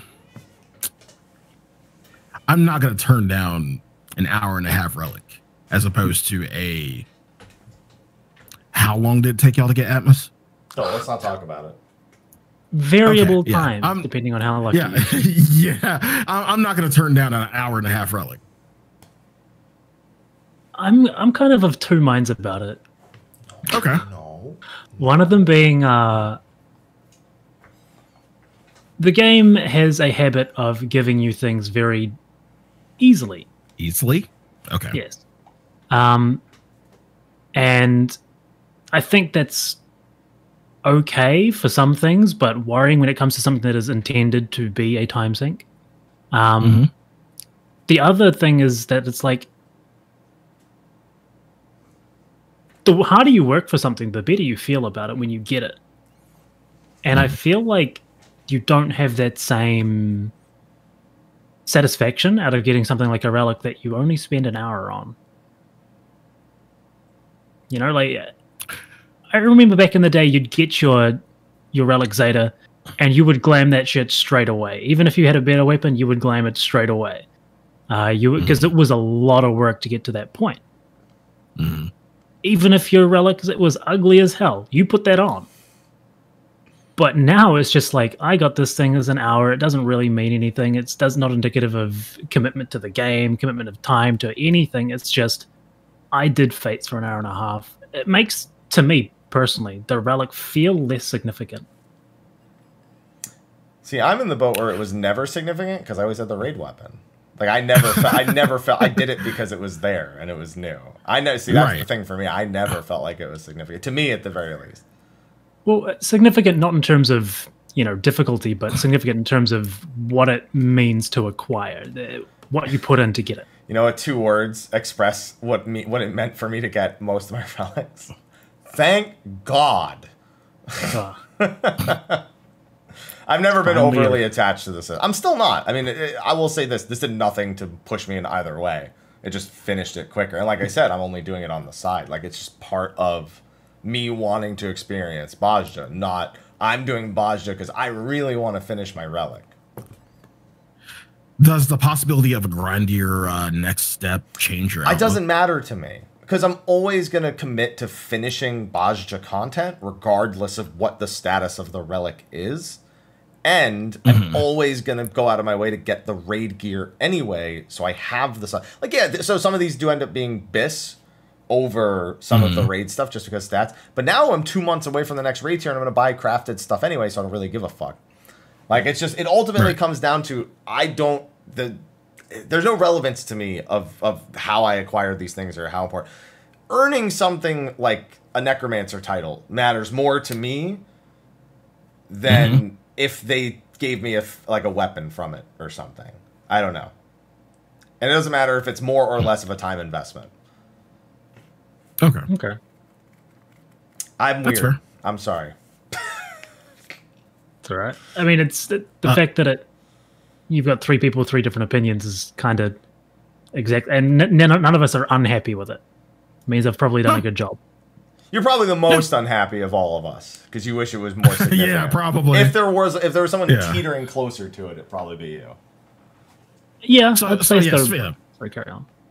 No, I'm sorry. Go ahead. I wasn't going to say anything. Okay. Yeah. Does the possibility of having a grindy step for the next step, like, I don't think it will. I think we've seen exactly what the play is for the whole expansion. I don't think that's going to change. It depends the type of grind. I don't think they're going to do another fake grind.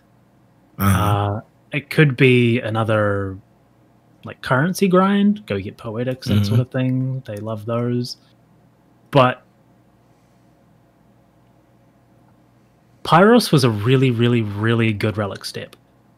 if you remember that one. You are one of the first people I've ever heard say that about Pyros. I'm 50-50 on Pyros. You actively had a hand in shaping your relic for the first time in a really long time.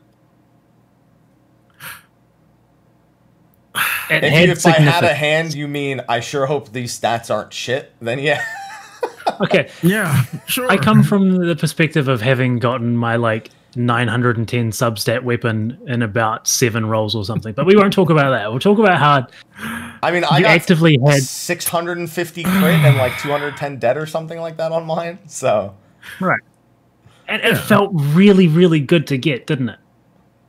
No. Have you ever been able to say that about a? You know what I said? I said, thank God I don't have to keep rolling on this fucking weapon anymore. Right, but now you have this sick weapon, and you want to use it. Because it feels meaningful to you at that point. Except that except my raid weapon was still better because it had weapon damage. And it was a crit direct hit weapon already. Would have maybe felt better if my current raid weapon wasn't already so good. That raid tier, like if it was like a skill speed debt weapon somehow. Yeah, I mean, but even then when you push it to max eye level and it does eventually catch up, it still feels really the raid content. Yeah. See, that's the thing. It's always a step behind, which is why I never felt super attached. I'm always playing like catch up to something I already have, and I don't need to like reach that status. Like I have video memory of me doing like earning that weapon. Like oh my god, I waited 8 weeks, bro. It took me like 16 weeks to get my Twintanya weapon way back in the day. Like I didn't get it till after 2.1, and I had this huge moment. I don't have that with the relic. I've never had that with the relic. How do you feel about the fact that it isn't at like item level parity with the raid weapon? I wouldn't even care if it was at this point, to be honest. I feel no different about it regardless. Yeah.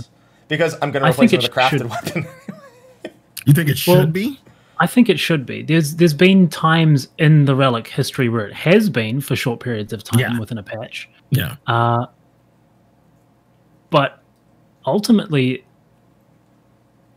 gearing in this game is kind of stale, and having an extra step per like gearing cycle, I think is cool. Mm. I would feel that way if I didn't buy crafted gear day one. All this just for me goes out the window because I buy crafted gear day one, and I just you know my opinion on crafted gear as well. Yeah, so. I know. Yeah. Because maybe crafted gear is the problem. Maybe it's not anything we've talked about so far.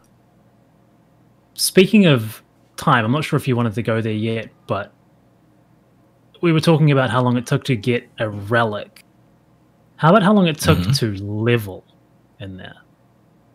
How long it took to rank? What, you mean resistance rank? Yeah. Okay. You lead that. It was really quick. Yeah. Yeah. Comparatively, really quick. It only took me 20 hours to do Onimos.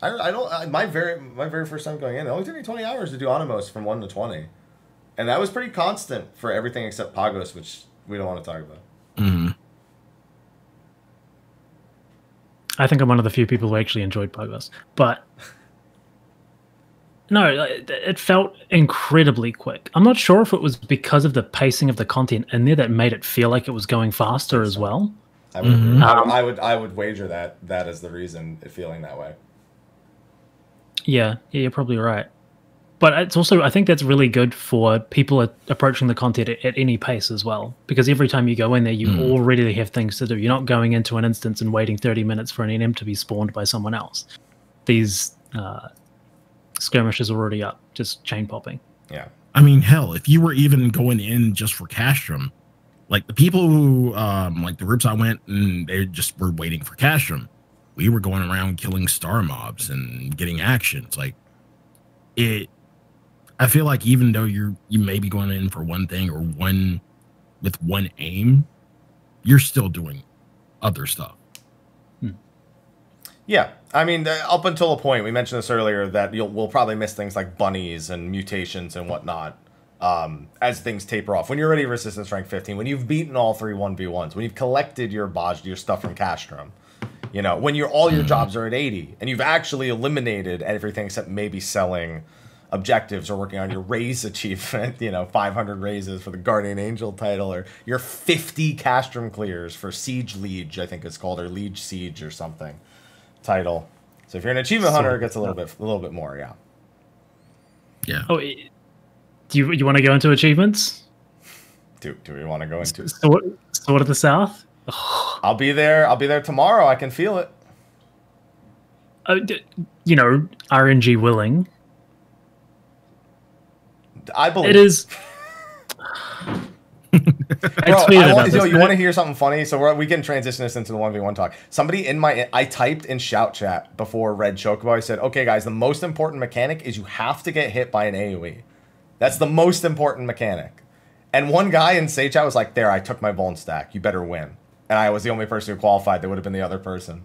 They weren't like memeing either. They actually deliberately got hit, so I would be the only one who qualified because I asked. So, I personally have a very big problem with the duel system. I think BA wasn't bad, right? It was time gated. You had a reasonable expectation of how quickly you'd get in there and be able to do things. Of course, it wasn't, you know, super known at the start, but essentially, if you put in the time, you'd get in there. It was very rarely out of your control. You could network, you could socialize with people, you could create groups to manage these things all a lot easier.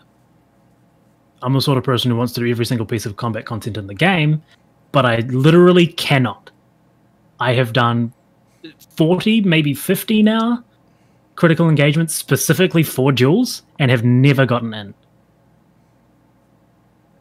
That's a reasonable thing to be upset about. Yeah. It is. So far, there is nothing I can do. I cannot commit more time. I cannot network. I can ask the whole zone to not go in, but that is being selfish. It is completely out of my control whether or not I actually get to enjoy this content or not, and that is, I think, a really poor implementation of what is really cool content. So I'm going to take a step back and get people on the same page here, because we jumped right into that. We've talked about critical engagements up to this point. For anyone who hasn't done BOZJA, there are 3 critical engagements on the map that, by avoiding every dodgeable AoE, so if it can be avoided, you need to avoid it, you will qualify for a duel against a 1v1 battle against a boss. And it's pretty much one mechanic, fail one time, die. And that's it. There's no room for error whatsoever. On the bottom part of the map, it's Vigil for the Lost. Puts you in a 1v1 duel against Gabriel, which is also the mount available from the lockboxes. The second one is the Red Shocktober, which is against the Red Comet. If you avoid everything there, you qualify for Beast of Man, I believe it is, or Man of Beast or something. Beast of War, I don't know. Lion the Beast King. Lion. Yeah, Lion the Beast King. And on the top side of the map, if you complete the Fate Chain for Absent Friends and Of Steel and Flame, it leads to Metal Fox Chaos, which we talked about earlier, which leads to the 1v1 duel and the flames rise higher or something like that against the Pyromancer guy, Sivignor, I don't know, he's got a French name. Salvatore? Sartavois. Salvatore? Yeah, Sartavois or something like that. Yeah, I think that's it. The Inferno. Yeah. I just call him the Inferno. The Inferno. Yeah. And so to qualify for the 1v1, you need to avoid being hit by any optional AoEs. There's only one optional AoE I know that you can still be hit by and qualify, and that is like a tower exploding in Red Comet. That won't disqualify you if somebody screws that up, because it's not your fault most of the time. And the dash from Metal Fox Chaos, which is unavoidable. Yeah, it's called Rush, because it targets somebody who can't avoid it, and even if you get hit in between, you still qualify. It doesn't give you a Vuln stack. But qualifying doesn't mean you get to play. As Sfia has made you painfully aware of, every person who doesn't get hit qualifies, but only one of you gets selected. And that is going to be random. There's no way to prioritize it. Doesn't matter if you buy the buff with the BOZJA clusters. There's nothing you can do to ensure the likelihood that you, a prepared individual, will get in over somebody who's going to die in 5 seconds. And that... 25. I've seen 5. If you've seen like a black mage on Gabriel who just stands on the edge and then instantly gets killed by the wall, yeah, I've seen that. Oh, I haven't seen that. I've seen that.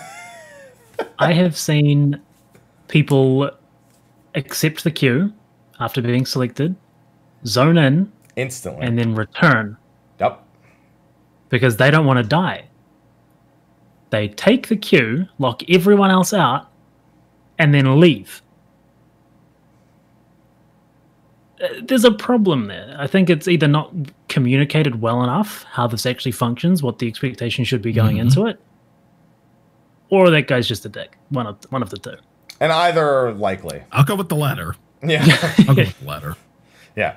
So obviously that leads to a frustrating situation where you could do it for 20, 30, 40 hours and never get to participate in the content. You have no control over it whatsoever. And this has been, even amongst the people I know who have been getting in, has not been the best experience. Essentially, the way people have been progging this is they watch someone else do it who did get in and made it a somewhat decent amount.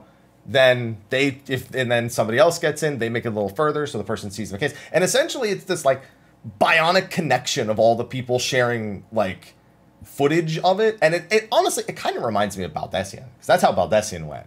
It was JP made it here. Okay, we learned this. Let's go to the next part. They saw us do it. They went to the next part. And so there's that nice little bit, but the problem is you don't know when your turn is, ever. You can't like practice it. Yeah, it's also really similar to Baldesion in the way that a lot of the time it's you have to know this mechanic in advance or else you're dead. You need to know to bring this specific thing. You need to know to do this in a very specific way ahead of time. And so your progress is stunted in the same way that Baldesion was. It's like, oh, all of a sudden, oh, this ability that we didn't know what the cast bar was is actually a really, really, really big chariot that's going to kill everyone. Well, now you know for next time. And so you go back in the next time 2 hours later, but at least you get to go back in 2 hours later. Yeah, here you could not go back in for 2 days. Hell, 2 weeks if your luck was poor enough. Yeah. I mean, considering it's been 3 days of pretty consistently hitting every single one of those, and I think I've failed any of those fates maybe once or twice. Yeah. And no dice is a little bit more than frustrating. And I know that I'm not the only one in that boat. No, definitely not. I was in that boat until today. That was today I hit a lucky streak where so up until today, I've done probably about as many as you, or I'm not sure how many I've actually done. I haven't been keeping track. The first day I qualified for Gabriel, I got killed by a knockback because I didn't know how far it knocked me back. So I didn't get knocked in the tower, I died.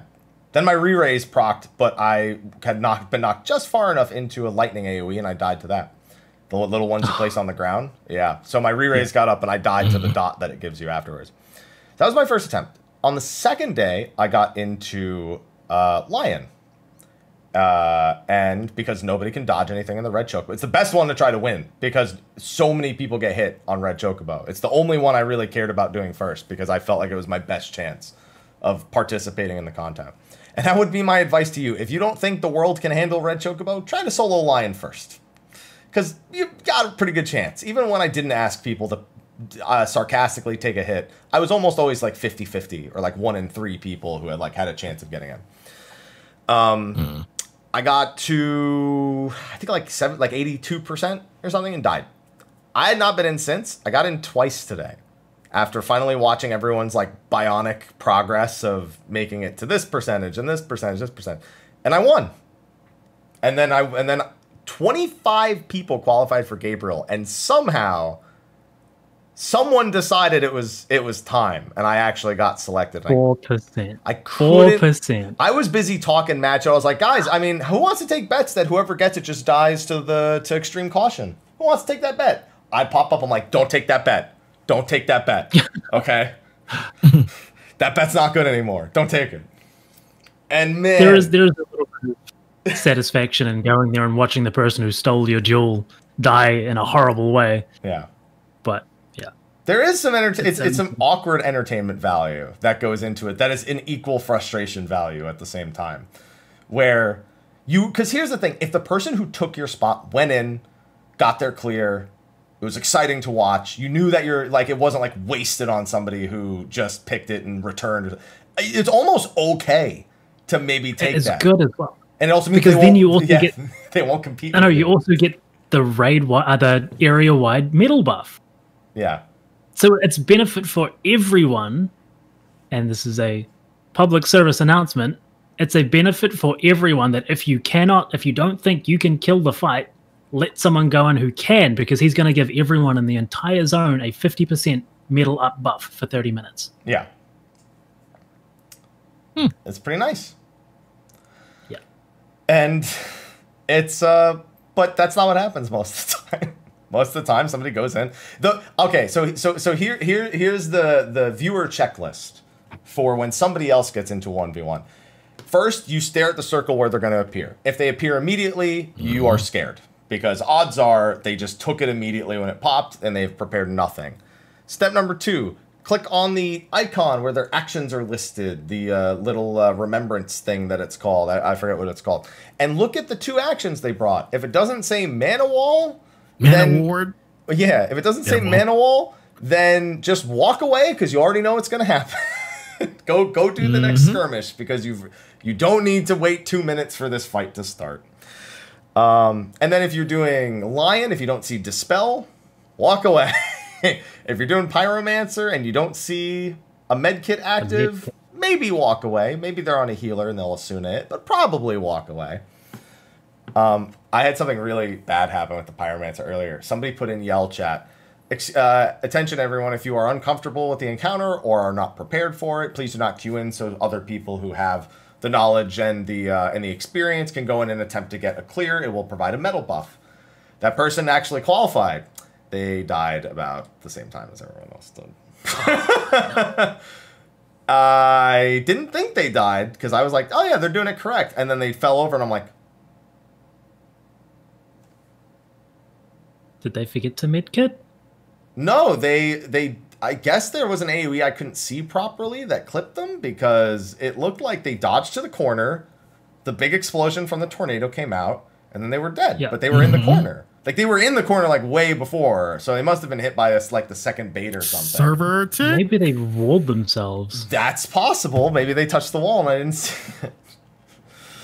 Unfortunate, though. Yeah. Also, Really, they'll probably won't be using that yell macro anymore. no. Probably not. But man, I gotta say, when you do get in, I really want these 1v1s in a more structured manner in Overworld Fates. Like, I want to have like a proper Stormblood where we actually go towards Garlemald, and in the zones you have like kind of similar things with the 1v1s in the general Overworld. I'd be pumped to do all those. But I agree with you that the entry is the problem. 200 clusters. Let us spawn it. Yep. That's it. Do you think they're going to be a thing going forward? No, because I don't think we're going to get another zone. At all? Nope. The South Pin. I mean, they might expand this one, but I don't think we're getting another one. So we went over this last week, Sly. In the live letter, they mentioned that the next step of the Save the Queen story is Delibrum Reginae, the Queen Sanctum. Delibrum. Yeah, and that's as a 24-man normal and a 48-man savage. Now, that on the surface seems good. It fits the 72-player quality that, you know, if there were 72 people in the zone, then you could have both groups functioning simultaneously without hindering the progress of one another. It on the surface already seems like a better system than having Baldesion. But they made no mention of another zone. Ever. And on top of that, there's interviews where they talk about how they wanted to do something a little different for every step. So, solo instance with an extreme trial optional. Zone with relic steps plus the option to do them outside. 24, 48-man. Question mark. So you think we're done with resistance rank? We're done with that progression system? I'm feeling strongly about that. The only thing that's left is 0.5. Because there's a statement they made about Ultimate that leaves me with some question marks. Because a while back they said they were going to be done with development on the next Ultimate way before 0.5. Because they needed the resources to work on something brand new. And they said it was big. Yes. So that could be another zone, but if it was, I wouldn't expect it to function like the Southern Front.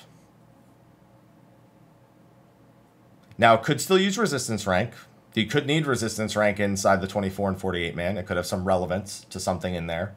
Maybe you want the additional weight. Maybe actions for Savage Mode are more important, so you need more rank in order to hold more, so you can do it properly. That wouldn't entirely surprise me. But I don't... I'm in the prediction boat that there is not another zone happening. It's really interesting. Yeah, it's only based on things they've said or displayed so far. It's still entirely up to being wrong. It's a prediction. It's not truth. No, I can see exactly why you're saying it though, and that is it's strange to think that something that's obviously had so much work put into it won't be developed further, because that's what they love doing. As soon as they put in a lot of chips, they're kind of gambler's fallacy. Oh, I've already got we've put plenty in here, we've got to keep going. Remember, Lords of Dominion was getting updates regularly for a while, and they're just going to release BOZJA and then leave it like that? They might make adjustments. They might go back and fix certain things or make it... I mean, they've even already future-proofed it with the NPCs that can beat the skirmishes without you there. That's future-proofing for when people want to level in there, and if there's not a ton of people in the zone. And there's already fate scaling as well. Also, they killed them way too fast sometimes. Like, you can't even... Was it there's a machine one in the northwest where if you're not on the ball, you're missing it. Yeah. No. So I think about all the work that went into creating Memoria Misera. If I think about the vast amount of visual work that went into that and developing that one-time experience, I think about it with Sapphire Weapon, and I think about their continual movement towards creating extravagant, one-time or sometimes more experiences. I think an elaborate 24-48 man will fit that bill without them needing to make a whole nother zone. And I think whatever they'll do for 0.5 will be more of the same. I don't think 0.5 will just be a victory lap. That I don't think. I don't think they'll just be like, oh, go run around and it's done. Could be, but I don't think it will. So then do you think that all the systems that we currently have in place are going to be used for BA2? Yes. I think so we're not going to be getting more action? All your lost actions will still be in there. I think your rank will probably matter for the weight. I think all of that will be relevant for the 24 and the 48 man.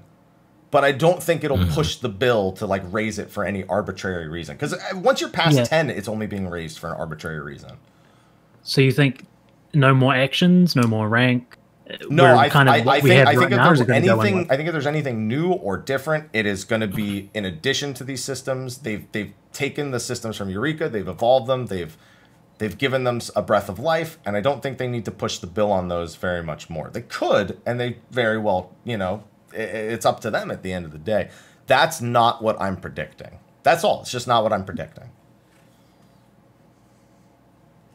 If I'm wrong, I'm wrong. But it's a prediction. That's it. Yeah, because I was always under the assumption that it was going to be like Eureka, that there would be something new added every single time. That was my assumption until the live letter, until they made no mention of another zone. Then I put all the pieces together. Yeah. No, you're right. It's very interesting. So when you say a 24-48 man, you're talking about specifically BA2? Yeah, that's called Delubrum Regiment. Yeah. There's a 24-man normal, which has no roll requirements, easy mode. 48-man is called Savage, only pre-made parties allowed in. Real quick, because I know it's going off topic, because I have certain feelings about this. How do you feel about a normal mode of what is essentially BA2? I mean, I remember the hype of beating Ozma on what felt like Savage Alliance raids, essentially. And that's how I'm approaching this. I'll enjoy the Savage. It doesn't matter to me. Again, all that matters to me is Savage. For me, that would be... I wouldn't be upset about that, because it's like being upset that like normal mode Shiva exists and stuff. That's how I feel about it.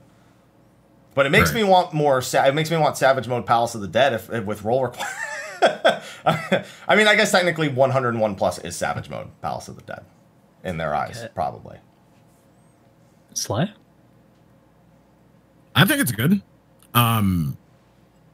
Again, on paper, the Delubrum sounds way better than how BA was gated. It allows people to go in for normal and get their feet wet, prepare themselves for Savage, and then do Savage. Now, it'd be safe to assume that Savage is going to have something completely separate from normal. I think it'll have an exclusive phase. I actually think there's going to be an exclusive boss or phase that's exclusive. That's what I'm saying. So yeah, if the people who want to see the content, people who want to see everything from Delubrum, they'll do normal and Savage. Here's the big thing. Like the people. I want you to pose this. So we keep talking. A lot of people talk about how Savage is probably just like BA, right? That's a reasonable assumption to make because they called it Project BA2. Like that's their own naming convention for it. There's a big difference between a piece of content where when you fail it, you de-level, you need to grind it again, you need to find another instance and do it, versus a place where you can lose metal, no one gives a shit, and do it over and over and over again with little consequence, which means I actually expect it to be a little harder than Baldez here. I don't think it'll be like our 8-man Savages, but I think it'll be another step up the totem pole. A little bit. Only a little bit. So the reason that I'm going to be contrarian here. The reason that I have a bit of a problem with the normal mode is that part of the really cool thing about BA and the experience of going through BA is the exploration factor. Which as soon as you have a normal mode, you're taking that away from Savage, essentially. All you're there in Savage for is specifically combat. Which it feels like it kind of cheapens it. It doesn't make one of them super heavily weighted in both of those areas. It means you've got just exploration content and just combat content instead of both in one, which is part of what made BA so successful, I think. This reminds me of the conversation we have had in the past about the idea of releasing Savages before normals. That's come up before, where the idea of going into the boss that's at its maximum power blind versus doing the normal mode and then taking pieces from there and being surprised occasionally, but essentially being taught like a trial run, like a basic training mode for the Savage you're about to attempt a little bit later. We've had this discussion like that. It sounds very similar to that discussion, the way that you're, I guess, posturing it as what you suspect it'll be because of the normal mode. Yeah, it's very similar, but I feel like it's more pronounced simply because of the nature of a public dungeon. That's the thing. They never called this a public dungeon. They've made sure to avoid that term so far with it within the part 1. Yeah, right. They've made another thing is they still haven't even made mention. I suspect you have to be in the Southern Front to zone in. There's actually a spot to the south that's on the map. It's pinned. Yeah. And can you can see it, by the way. If you go to the top something. Yeah, Fairlight something. If you go to the top and look back, something. It looks like something really important. Firelight's coffin. It looks like a meteor that hit from like Dalamud. It's like this massive structure that comes out of the ground and what looks like a blasting zone. I don't know if that's where Dalamud hit. That might have been where the original Dalamud hit, where the original BOZJA was. Yeah, the ruins of the BOZJA Citadel, where Cid's father fucked everything up. Yeah. So there's bound to be some crazy shit in there.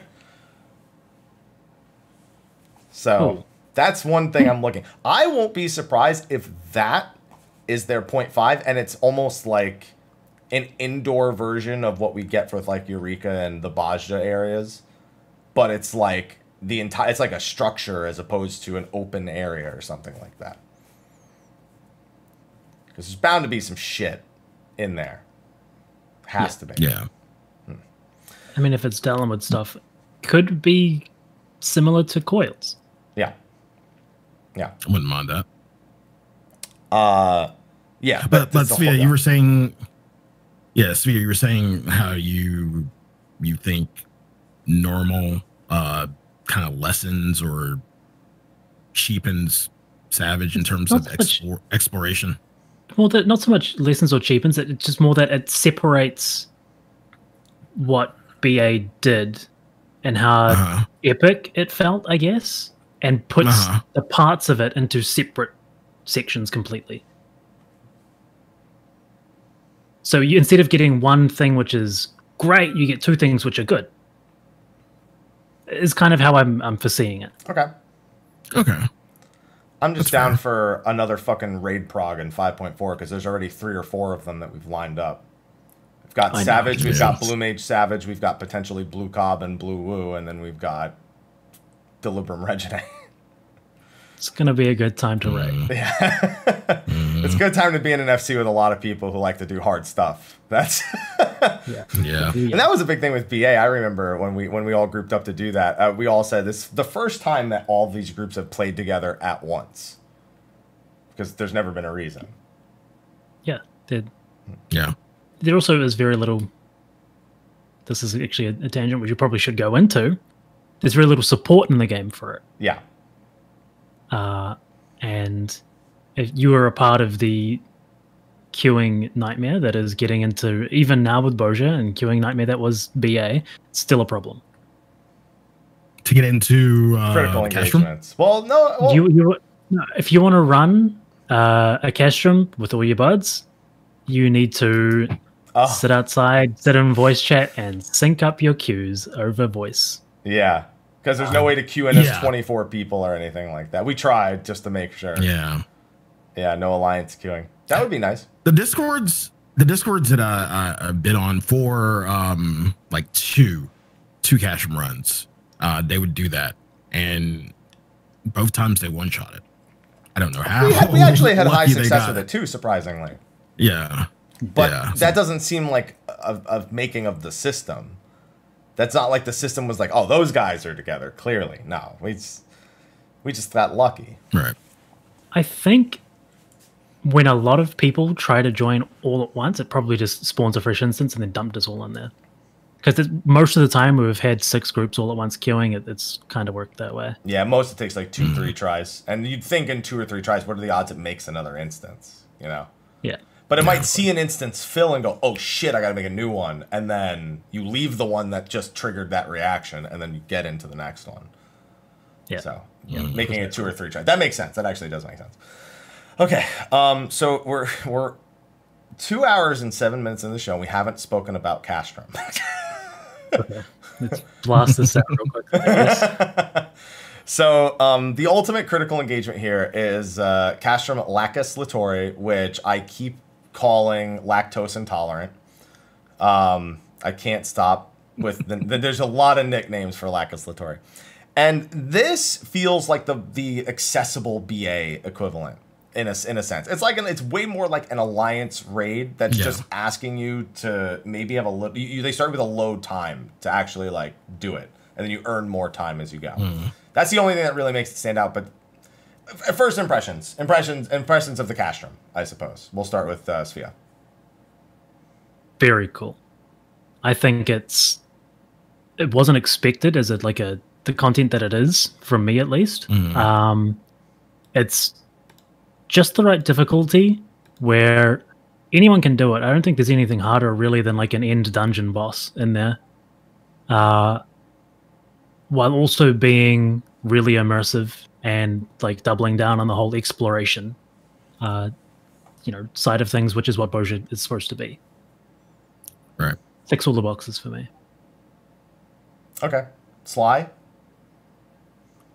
I felt this was kind of the prequel for Delibram, and in terms of both story and preparation. It like you had to be coordinated from a first kill, from first clear standpoint, like first day or first or second day. It relied heavily on coordination. Everyone, especially second area, everyone, you just can't run off and do your own thing. God forbid you get like four prisoners killed or whatnot if you just run off ahead. One person just runs off ahead and everybody's still just waiting and talking. I love that about it. I loved it. It required coordination. It required communication. The bosses were fun and fair.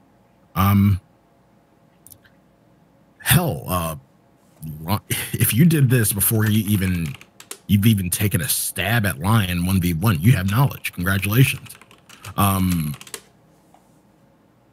Yeah, all in all, I think it really was a fun prequel to Deliverance.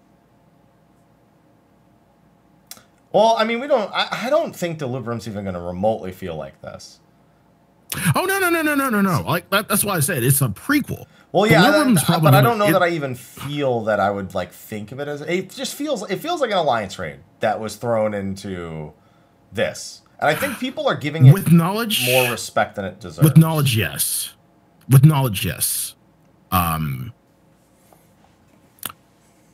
don't know. 24-man's alliance raids seem a little bit more forgiving. Well, this guy that goes in, the fact they only start you with 20 minutes means you get 1 or 2 tries on the first set of bosses to figure it out, and then that's it, you're done. Right. If you had 2 hours right from the start of this instance, nobody would be afraid to go in. And some people are afraid of losing metal, which is pointless. It fucking takes 2 seconds to get back, guys. Come on. It takes 2 seconds to get back, but at the same time, if you're still trying to rank, I mean... Still, how weird is it that the castrum itself doesn't give metal? Very weird. It's a critical engagement. It's very weird. Even just you at the lose very it, end. you can lose it. Yeah, you can lose it, but you can't get it back in the castrum. It's very weird. I thought that might be a one of the major oversights to Lacus Latour is that you just don't get any metal from it. You get fragments, you get coins, but no metal.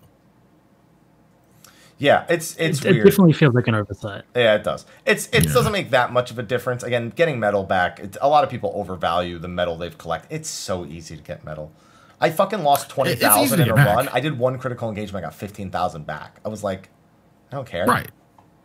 See, Balana won the 1v1 and got 160,000 metal. I did because I also won the 1v1 again. Gabriel was worth 116,000 metal. Yeah. So if you need to level up quickly, just win the 1v1s. Just beat the 1v1s. Yeah, exactly. It's that simple. It's 1/7 or something of the well, Gabriel's like one. I didn't actually check how much Lion was. I gotta go back and check the values again. But yeah, I enjoy it. I hate seeing people be so scared of something that is really no different than content they literally had to do to get here. Orbone, pre-Echo Orbone, or Ritterana and stuff. It's other than the time limit you're given, it's not any more difficult than those. The most difficult part is the end, and trusting 8 people to beat this small man with an axe. That's the only scary part. Well, honestly, the first part's scary too, depending on DPS output. No, it's scary depending on how many people just fucking Leroy Jenkins, the boss at the bottom. That shit's scary. Wait, you haven't seen the endless amount of but ads? The ads are pathetic. The Enrage is like okay, so I'm gonna blow your mind. So the Enrage has nothing to do with killing the bosses at the same time. People have been spreading that misinformation. We had the bottom kill the boss like 3 minutes in, and they had to kill ads for 4 minutes. They never got a Colossus until about the 7.5 minute mark. We had only 6 people up top, so, that was our bad. But you want to know what's even funnier about that? You can death the Colossus, and then you don't have an Enrage. He just goes away. There's an Enrage? Yeah. Then a Colossus shows... There's a soft Enrage. Yeah, there's a Colossus that shows up at the bottom and hits everyone for 10 million a hit. So, like, he just autos for 10 million and cleaves for 10 million. But you can cast death on him, and then the Enrage is gone. So what people were doing, like in our groups, like once we reached that point, we just had to tank it until it took the swipe, and then somebody else would take aggro, and then somebody else would just run through the party and cleave everyone, and then we would all be down except for maybe one person. Yeah. Yeah. Yeah, no, there's an Enrage. Wild. Yeah, there's a soft Enrage. Okay. All right, it's news to me. Which, by the way, implies that maybe there is an Enrage for the other fights. Darwin? Because, there's technically an Enrage. For Darwin? Yeah, so Darwin obviously has the Lion Enrage if people screw up. Right. That's Adramelech doesn't seem like he has one though. I don't know. Feel like I am not an authority on the matter. Yeah. By the way, and then, of course, the middle. People have been complaining about lag. I'm going to assume it's because I've been locally recording and somehow it didn't like that. I'm going to be assuming that's why people are seeing lag on the stream, because I am connected to Twitch just fine, but something may not be playing nice on my PC. So I have a feeling it just stopped. I have a strong feeling your lag on stream just stopped. I was locally recording pretty much that whole time, so it might be a little bit stopgap. But I have a strong feeling everyone in the stream is going to be like, "Hey, it looks fine now. It looks great." So I wanted to put that out. Yeah. But yeah, there's an enrage. There's an enrage on the first boss, but it's a deathable enrage. If you death the Colossus, then the enrage is done. Yeah. Okay. All right. We'll take that. You can death a lot of things in there. You can death the Executioner. You can death all the mini bosses. You can death the ads on Dawan. You can death the Colossus enrage. You can death a lot of things. So speaking of the Executioner, that's actually the part that, probably the only part that makes me more hesitant to pug, because getting all 6 chests is so important. It is. It is. That's why I say communication and coordination is key in Casham. For that reason, getting the rewards, getting all the chests, getting the Bozjan coins, as many Bozjan coins as you can. Again, just today, pug group, first pug clear. Like the other 2 were Discord clears, but the first pug clear I've had, I see 5 prisoners released or freed, and then it says no more prisoners can be saved, and I'm like, what the fuck just happened? Like, did somebody miss one? And then we go southeast. Nobody touched anything on that wing. It, like, all the doors were closed. All the 3 ads were still there. No, somebody missed something. So yeah, communication is definitely key for that. It's also really difficult because there's no alliance chat. There's nothing like that. There's no easy way to differentiate group 1, group 2, group 3, all the way through 6. Yeah. But it's forgiving enough that one party can do 2 rooms or 2 wings of that area if they're quick. If you bring deaths, if you bring deaths, if you bring as many people, as many white mages or whatever with deaths, then you suddenly become just, you can mow those parts over real quick. Yeah. Chad is talking about enrages for Adramelech and Dawan. Apparently they've had worse experiences than we have. They exist? Adramelech has an enrage? What? Okay. All right. That's a thing. I mean, Dawan, I know Dawan has Lion. That's a thing. But outside of Lion, I haven't seen anything. Like, once you get past Lion, it's just, he just repeats shit. He just repeats the obey and then a few other mechanics. Apparently, if you suck enough, he will just end your life at some point. I know, it's pretty surprising to hear that there's actually enrages, right? Yeah. I mean, even dungeon bosses don't have these, which is kind of how I, equate these in terms of tuning. Right. This is really interesting. Okay. Maybe I should go and do some science by dying a little bit, not pushing buttons and seeing what the images do that. Like. Come on, you don't need to do that. No, push all the buttons. Just push them all at once with no semblance of direction. I'd actually just be really interested to see that, because I don't think 24 mans, do they have hard enrages? No. I think there might be 1 or 2 that do. I think there's probably 1 or 2 that do. But I know there's there's DPS checks like Diablos' door, for example. Right. But after that, I mean, he literally kills himself over the end of that fight. Like, he starts draining his own health. So like there's no full encounter and rage time. Yeah, there's no like 12 minutes and it's over kind of thing. Like, people look no further than the math boss in the Lighthouse, where people have had like 32-minute attempts at the fucking boss. Right. So Sfia's really intrigued. He was like, all right, cash from whatever. It's a really, really new take on the way they're tuning something, because putting a hard enrage on a fight is just another way of adding punishment, but the mechanics themselves aren't punishing. Values aren't that high in terms of damage output. So it's like a really interesting mix of different like sort of philosophies they have across different pieces of content. They've just like slapped different. Yeah, it's actually really, really cool that it has a hardened rage on virtually every fight, it seems like. Yeah, and technically the prisoners dying is their hardened rage, in a sense. Yeah, that's a hardened rage in and of itself, in a sense. And instead of wiping, you just get wait. Is it possible, like, all the prisoners dying doesn't stop the raid, right? No, you just don't get any bonus loot. Oh yeah, that I would. But that is technically the second encounter, the prisoner escape encounter. Right.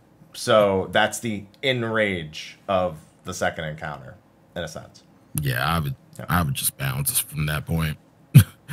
It's a lot of fun. I'm really enjoying catching them, and I'm really glad to see after a few days have gone by, people are hopping in just random groups. Like it's plugging. It's completely pluggable at this point. The only stopgap is Lion at the end. Is making sure you have 8 people who can actually do Lion, do the DPS check. That's at the end.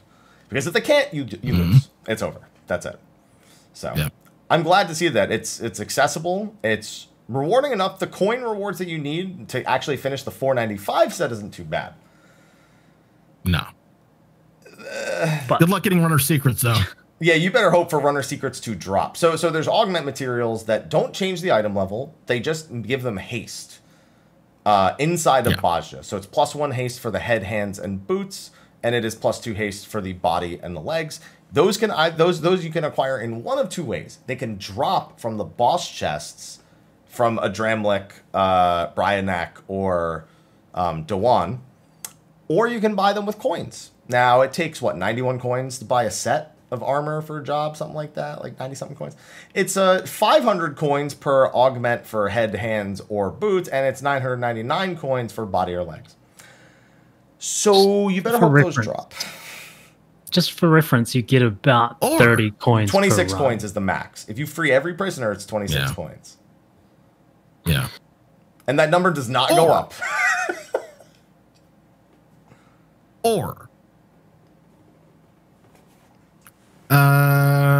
How much did it go for? Like 15? 15. You got 15 mil handy? Hey, my legs are only 8 mil. There you go. Yeah, you can throw money at it. My GCD is going to be 2.2 by the time I have all that haste. Boy. If you want to play more than one class in Eureka, or one role, sorry, and you want all the haste pieces on it, that is obscenely expensive. Nah, it'll go down. I hope so. So, I have a different quarrel with this. Okay. Square Enix. I understand you think haste is a really fancy stat, but you can be more creative with unique effects in a content where I can cast death to instantly kill things. You're allowed to be a little unhinged when it comes to bonus effects on gear. 5 haste is not my idea. Well, it's 7 haste, I guess. Yeah, 7 haste is not my idea of encouraging. 10 with the earring. Yeah, but I would have liked to have seen anything else at all on any of them. Traits on gear. Traits on gear should have been. We're literally in content where I can reflect every boss mechanic on a boss. I can death the ads. I can refuse all healing to do a bunch of bonus damage. I can boost my damage 16 times, use an automatic direct hit crit, and do 500,000 damage with an ability.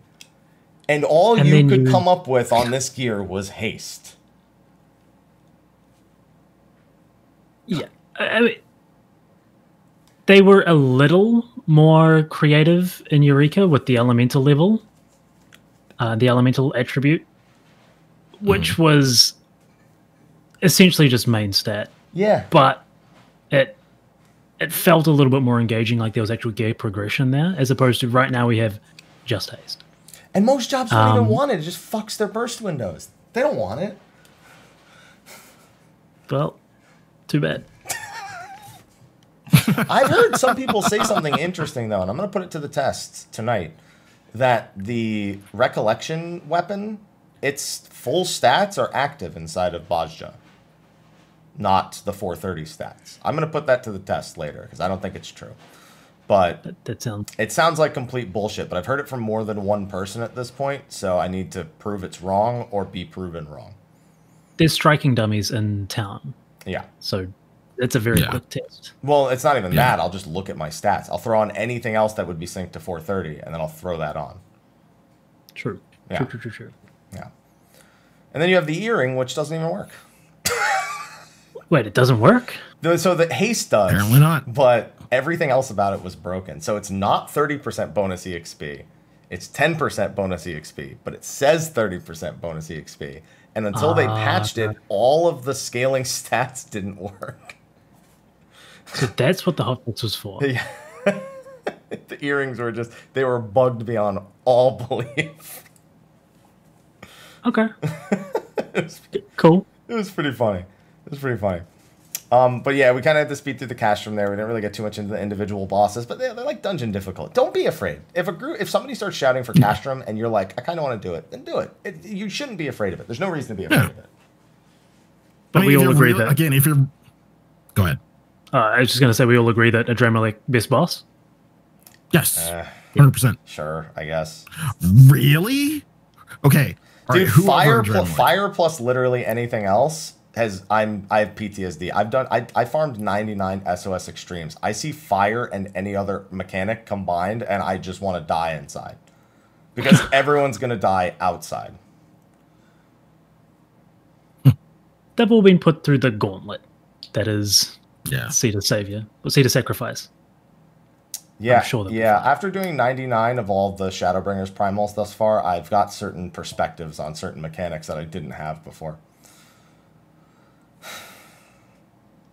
Fire and earth. What's your favorite then?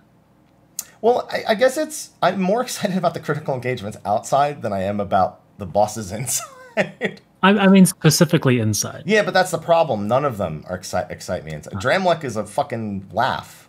And so is Dewan. Lion is the most exciting part of that, and he's kind of a fucking laugh. Yeah.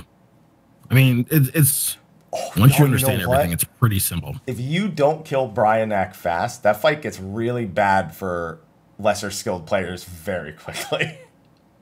There's a spot where it tethers you to an orb with a magnetic charge, and then it pole swaps the orbs. So you have to... I mean, that's not tough. The orbs will swap first, and then your mechanic will happen after, so you just need to know where it'll be. But I have so many stories of people and magnets that I have no faith in the average person approaching that mechanic with any sort of sensibility. There is something cool about that mechanic, and that they've made it so that it only shows you your tether now, which they've never done before. Yes. New tech. Which is, by the way, great for visibility. Yeah. And clarity of mechanics. That's a new advancement that I will appreciate. Like, imagine that in A3, for example. Yes. Instead of the massive tether all around the boss. So useful. Now you can only see who you're tethered to. Yeah, but that's savage. Holy shit. So that's part of the challenge. It's part of the difficulty. I get it, but it's new tech from them. It is. I like to see it. Yeah. Right. Because the application of it is something that, while we're only thinking about it in the context we see it, does not have to only apply to the mechanic we see it used on. So there's room, as long as mechanics don't affect other people and it's only relevant to you to see your own mechanic, they can do a lot with that. Yeah. So, with that, about the only other thing we really didn't touch on is that resistance rank doesn't increase your power at all, other than giving you more weight once you get past 10, kind of. I don't know if you guys have any specific feelings towards that not affecting your power at all inside the zones. That doesn't really make a difference in terms of anything you didn't do. really care about elemental level in particular, like that process of Eureka? Elemental level made you feel really powerful when you got to high levels and you stacked a bunch of it, and like you got that, RPG fantasy of just absolutely blowing shit up. But at the same time, it feels like they put that power into actions this time. as opposed to into your elemental level. My big thing is that elemental level really discouraged people of different speeds from playing together. Like if you were somebody who went in day 1 and got 20 levels, and then your friend wants to pick it up, there's like, what do I do? Like, well, I can do fates with you, I guess. That's it.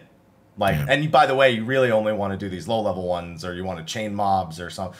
Chaining mobs in Pagos, especially if you didn't play with friends pretty much consistently the whole way through, was not great, to say the least, until the nerfs came through. So it seemed like that was the problem they wanted to resolve, but they also wanted to make sure there was a degree of progress in the zone, which is why they lock certain sections away and make it so certain actions only become available at higher ranks, and that you can hold more actions as you go. And that's what you said. It makes sense to feel like they put the power behind the actions, because the actions are locked until later. Right.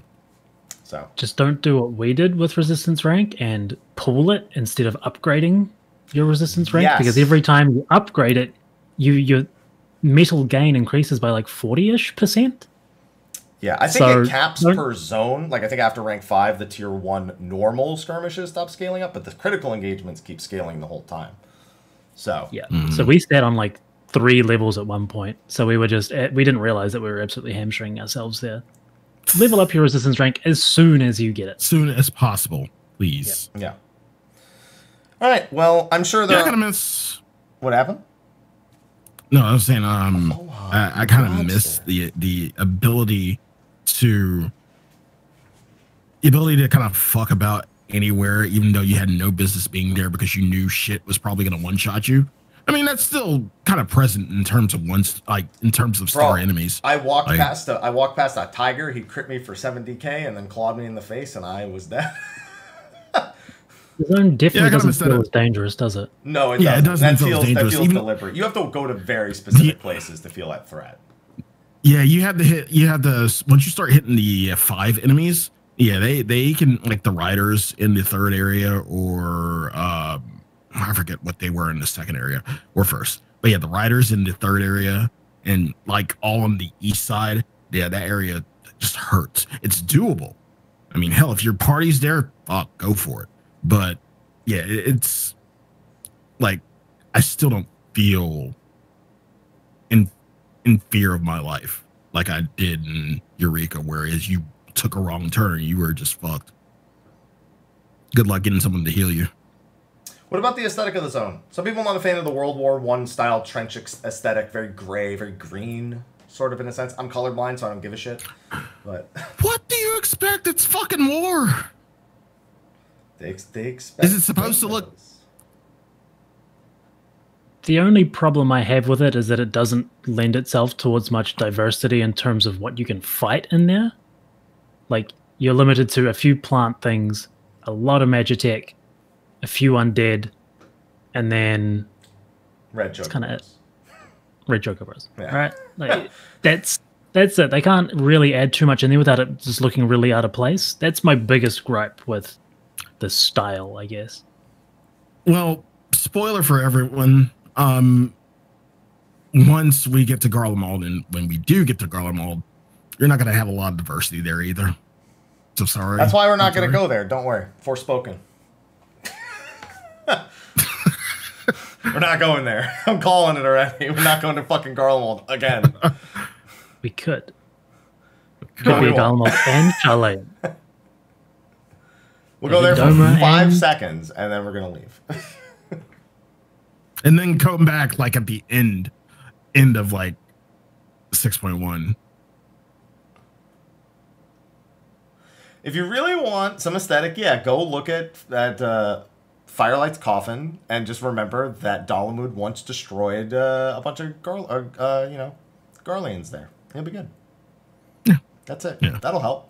There is still a good bit of lore hidden throughout the zone. There's some ruins of old BOZJA around. There's certain landmarks in there that hold some significance to what it used to be before it was completely obliterated by Dalamud. Mm-hmm. Mm-hmm. And there's that one NPC chilling outside of this like first little encampment. You know that's like the guy who's in Gabriel, right? Debog? That's the guy who controls Gabriel. Debog? Yeah. Who's like, who am I sort of thing. Yeah, I skipped cutscenes. All right. Well, he's not in any cutscenes. Yeah, you see him around the map. When Gabriel challenges you, it literally tells you you're fighting Debog. in the challenge window Yeah, that pops up. Yeah. Oh yeah, you know the thing that I never get into. No, but you do get the qualification that lets you see his name. True. Oh, I don't read. Yeah, he gets around. Yeah. He gets around the field. So this is a bit of a problem we didn't touch on with critical engagements, that when they spawn close to Castrum spawning. Which fortunately we figured out the patterns for Castrum, but it is kind of fucky the way that it works in that these can spawn and then Castrum can spawn while you're in them and you're essentially fucked. Yeah. So Yeah. that's a bit of a problem. And also the queuing system for how your party works relative to Castrum as well. If one person in your party is in a critical engagement, you can't queue for Castrum. Yeah. Mm-hmm. You have to kick them out of the party. I think you actually need to completely disband the party, reform the party. So we had the opposite problem where one person went into Castrum and one of the 1v1 critical engagement, like qualifiers, the Vigil for the Lost one spawn, and they left the party, but we couldn't go in. We had to disband the party and then reform it when we actually got into the critical engagement. I mean, we could have done it outside, but there was no point in doing that. Right. It's a little bit backwards. But we're learning more about the way in which things spawn, particularly critical engagements, so you can kind of start mitigating that to a degree if you're paying attention. In case anyone's wondering, 60 minutes after the instance open, Castrum spawns. 90 minutes after the 1 minute wait period to queue in will be when the next one spawns. I have now tested this in very many instances throughout the day after we tested it once, and it has been very consistent. Yeah. That's been like universal as well. Everyone I've talked to has had the exact same experience. Yeah. And it's recycled Baldessian code for anyone who does it. The reason we landed on that is because it's recycled Baldessian code. Baldessian was Avni could only spawn 20 minutes after an instance opened, and then every 20 minutes, I think, every 20 minutes. It was either every 20 or every 30, I don't remember. Until somebody went into BA. If anyone entered BA, then it put Avni respawning on a 2-hour cooldown instantly. So then 2 hours after somebody entered a portal, it would do that. So we operated under that assumption, and it ended up pretty much being correct. Just had to figure out the wait period. Yeah. So. Yep. If anyone's wondering, if you want to know how long an instance has been open, go to Adventurer list, go to the person who's been in there the longest, and if it's like 150 minutes or 160 minutes, that means that's how long the instance has probably been open. Of at least a reasonable guess. Yeah. So people can leave and then more people fill it up, but that's really uncommon. yeah. So you may see it be like slightly less if that does happen, but that's about it. Yeah, and so far from what we know about critical engagements is that only one can ever be up at a time, excluding Castrum, except for the ones that obviously spawn in pairs. Yeah. Like the behemoth one. And if there is a fate that will spawn, a skirmish that will spawn a critical engagement on the map already, you can't spawn another critical engagement fate. Skirmish. Yeah. So like you couldn't spawn Red Chocobo while To Kill It With Fire's prereq is up. Or Unicorn Flakes is up. Yeah, exactly. Correct. Yeah. And then it seems like just killing a shit ton of Magitech is how you make any of the critical engagements with unclear conditions appear. Which, by the way, someone pointed out, the very first dialogue you get when you zone in, an NPC tells you that most of the time they send Magitech units to weaken the forces before sending in critical engagements. There is actually an NPC that warns you of that. I don't remember that. Yeah. So, yeah. Could have saved us a lot of time and saved a lot of Chocobo lives. Your video died, by the way, Sfia. Oh, it did? Yeah. There's a giant cross through it. We still hear you, though. We still hear you fine. Yeah. So we've gone out of our way to do a bunch of testing lives have, for anyone who's curious. But other than going into more nitty-gritty like that, I think we're good at 2 hours and 40 minutes of a show. Yeah, we are. Oh, one more thing. One more small thing. Go for it. Sorry. One more small thing. Can Isolde shut the fuck up? What? Okay. You probably hear her every skirmish she's in. Woo! Woo! I have voices turned off, so no, I don't. Woo! Sfia, you know what I'm talking about? No, because, well, I do actually, but I turn voices off in this specifically because of that. Yeah. Yeah. Yeah, so Isolde, one of the blades, she's the bard, and you can hear her. You can hear her a mile away in every skirmish she's a part of. Woo! Woo! She is just happy about life. Can you tone her down, I'm going to please? turn voices on so I can hear this. And then I'm going to make it my sub sound, Sly. I'm not going to do that. Oh, God. Please don't. Woo! Please don't. Woo! I can, no, you know what I can do, though? I can make it like a sound effect for, like, channel points. Oh, no. It's pretty bad. I'm infatuated with this. I'm going to do that tomorrow. I'm doing that tomorrow. I'm turning voices on. It's really quite bad. It is really annoying. You've given me motivation. While I'm waiting for my 1v1s to spawn, this is what I'm going to do. Yeah. Well, again, it's every skirmish is all it's a part of.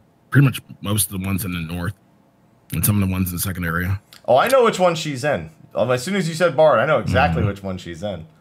I've seen that ranged LB3 go off enough times. Yeah. All right.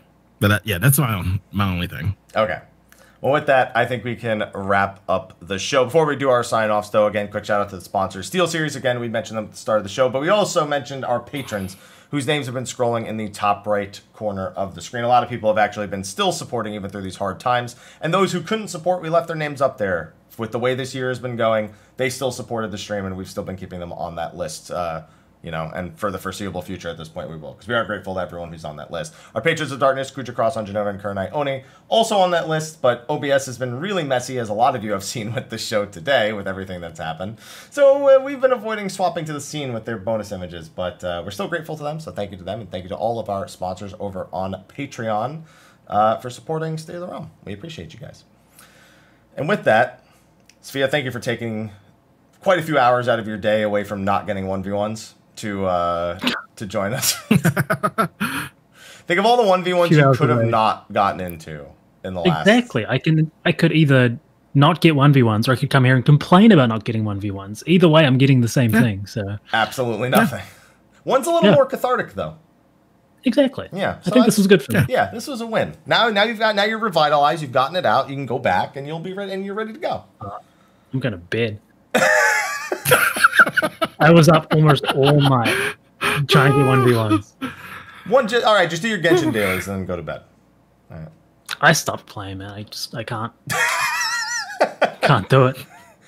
Too much gacha. Can't do it. Yeah. Don't worry. Did you know someone in our FC is AR46? Yeah. I said to them, that sounds like 800 gems a day, and they said, it sure does. Oh, my Lord. Resin resets. Yeah. Absolutely absurd. Okay, before we get too much into Genshin, I know Sly doesn't need to hear about waifu, weeb of the wild, or whatever. So thank you for joining us, Sfia. It's been a pleasure. Why don't you tell everyone where they can find you at all the socials and the usual? Sure, yes. Twitch.tv/Sfia. Twitter is FFSphere. That's kind of it. It's where I exist. He also posts YouTube videos on his channel occasionally whenever he wants to post something about new content. YouTube channel Sfia Pirion. Pirion. This is true. Yeah, I do that. It's very infrequent. It's usually just like World First or Savage or whatever. Okay. Yeah. A couple of those. Yeah, he's got just a couple World First videos on there. No big deal, right? It's infrequent because I don't win enough, or else I'd be updating it more often, I guess. Don't win enough. You've won our hearts. That's okay. There you go. Yeah. Too sweet. All right, thank you for having me on anyway. Thanks for agreeing. Thank you for coming. I knew your sleep schedule was going to be kind of fucked this week, so I was wondering if you'd really want to do it. So, yeah. Appreciate it. Always a pleasure. Yes. Sly, you know the drill as well. Where can they find you at, man? Hi. You can find me at twitch.tv/Sly, aka Great Fox. Twitter at Sly the Fox. I'm basically doing this because why not? Because I need armor. I need resistance armor now. So I'll just be doing Castrum and leveling other jobs and having fun. Having fun. Of course, I do station to VSOY every Saturdays, which is tomorrow. So feel free to tune in if you want to hear the 70s and 80s of Japan. Today on YouTube, if you're watching, by the way. YouTube will be tomorrow, so today on YouTube would be WSLY. Oh, that.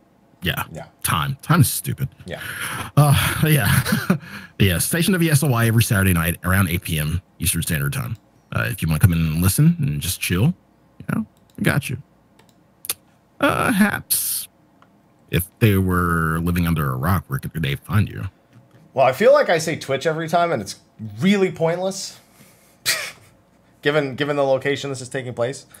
But Twitter, Yeah. Twitch, Facebook, YouTube, Instagram. I don't even use my Facebook anymore. I'm taking that out of my spiel. I'm used to saying it, but I straight up have not used it in so long. Right? Mr. Happy 1227. Pretty much all those locations. I'm working on the critical engagement guide.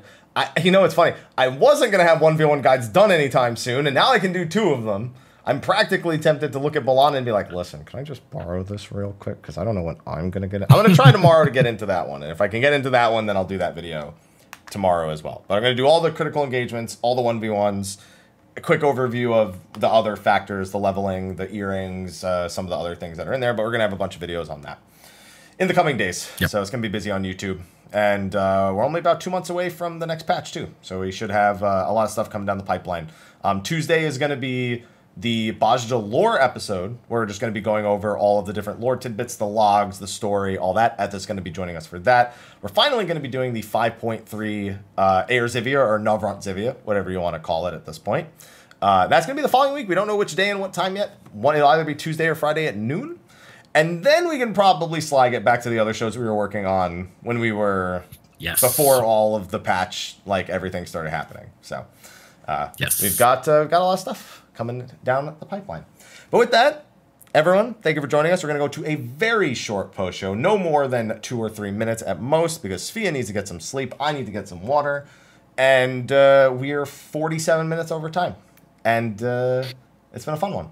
So thanks, everyone, for joining us. We will see you next week to talk about some lore. But until then, y'all have a good one, and take care. See you next week.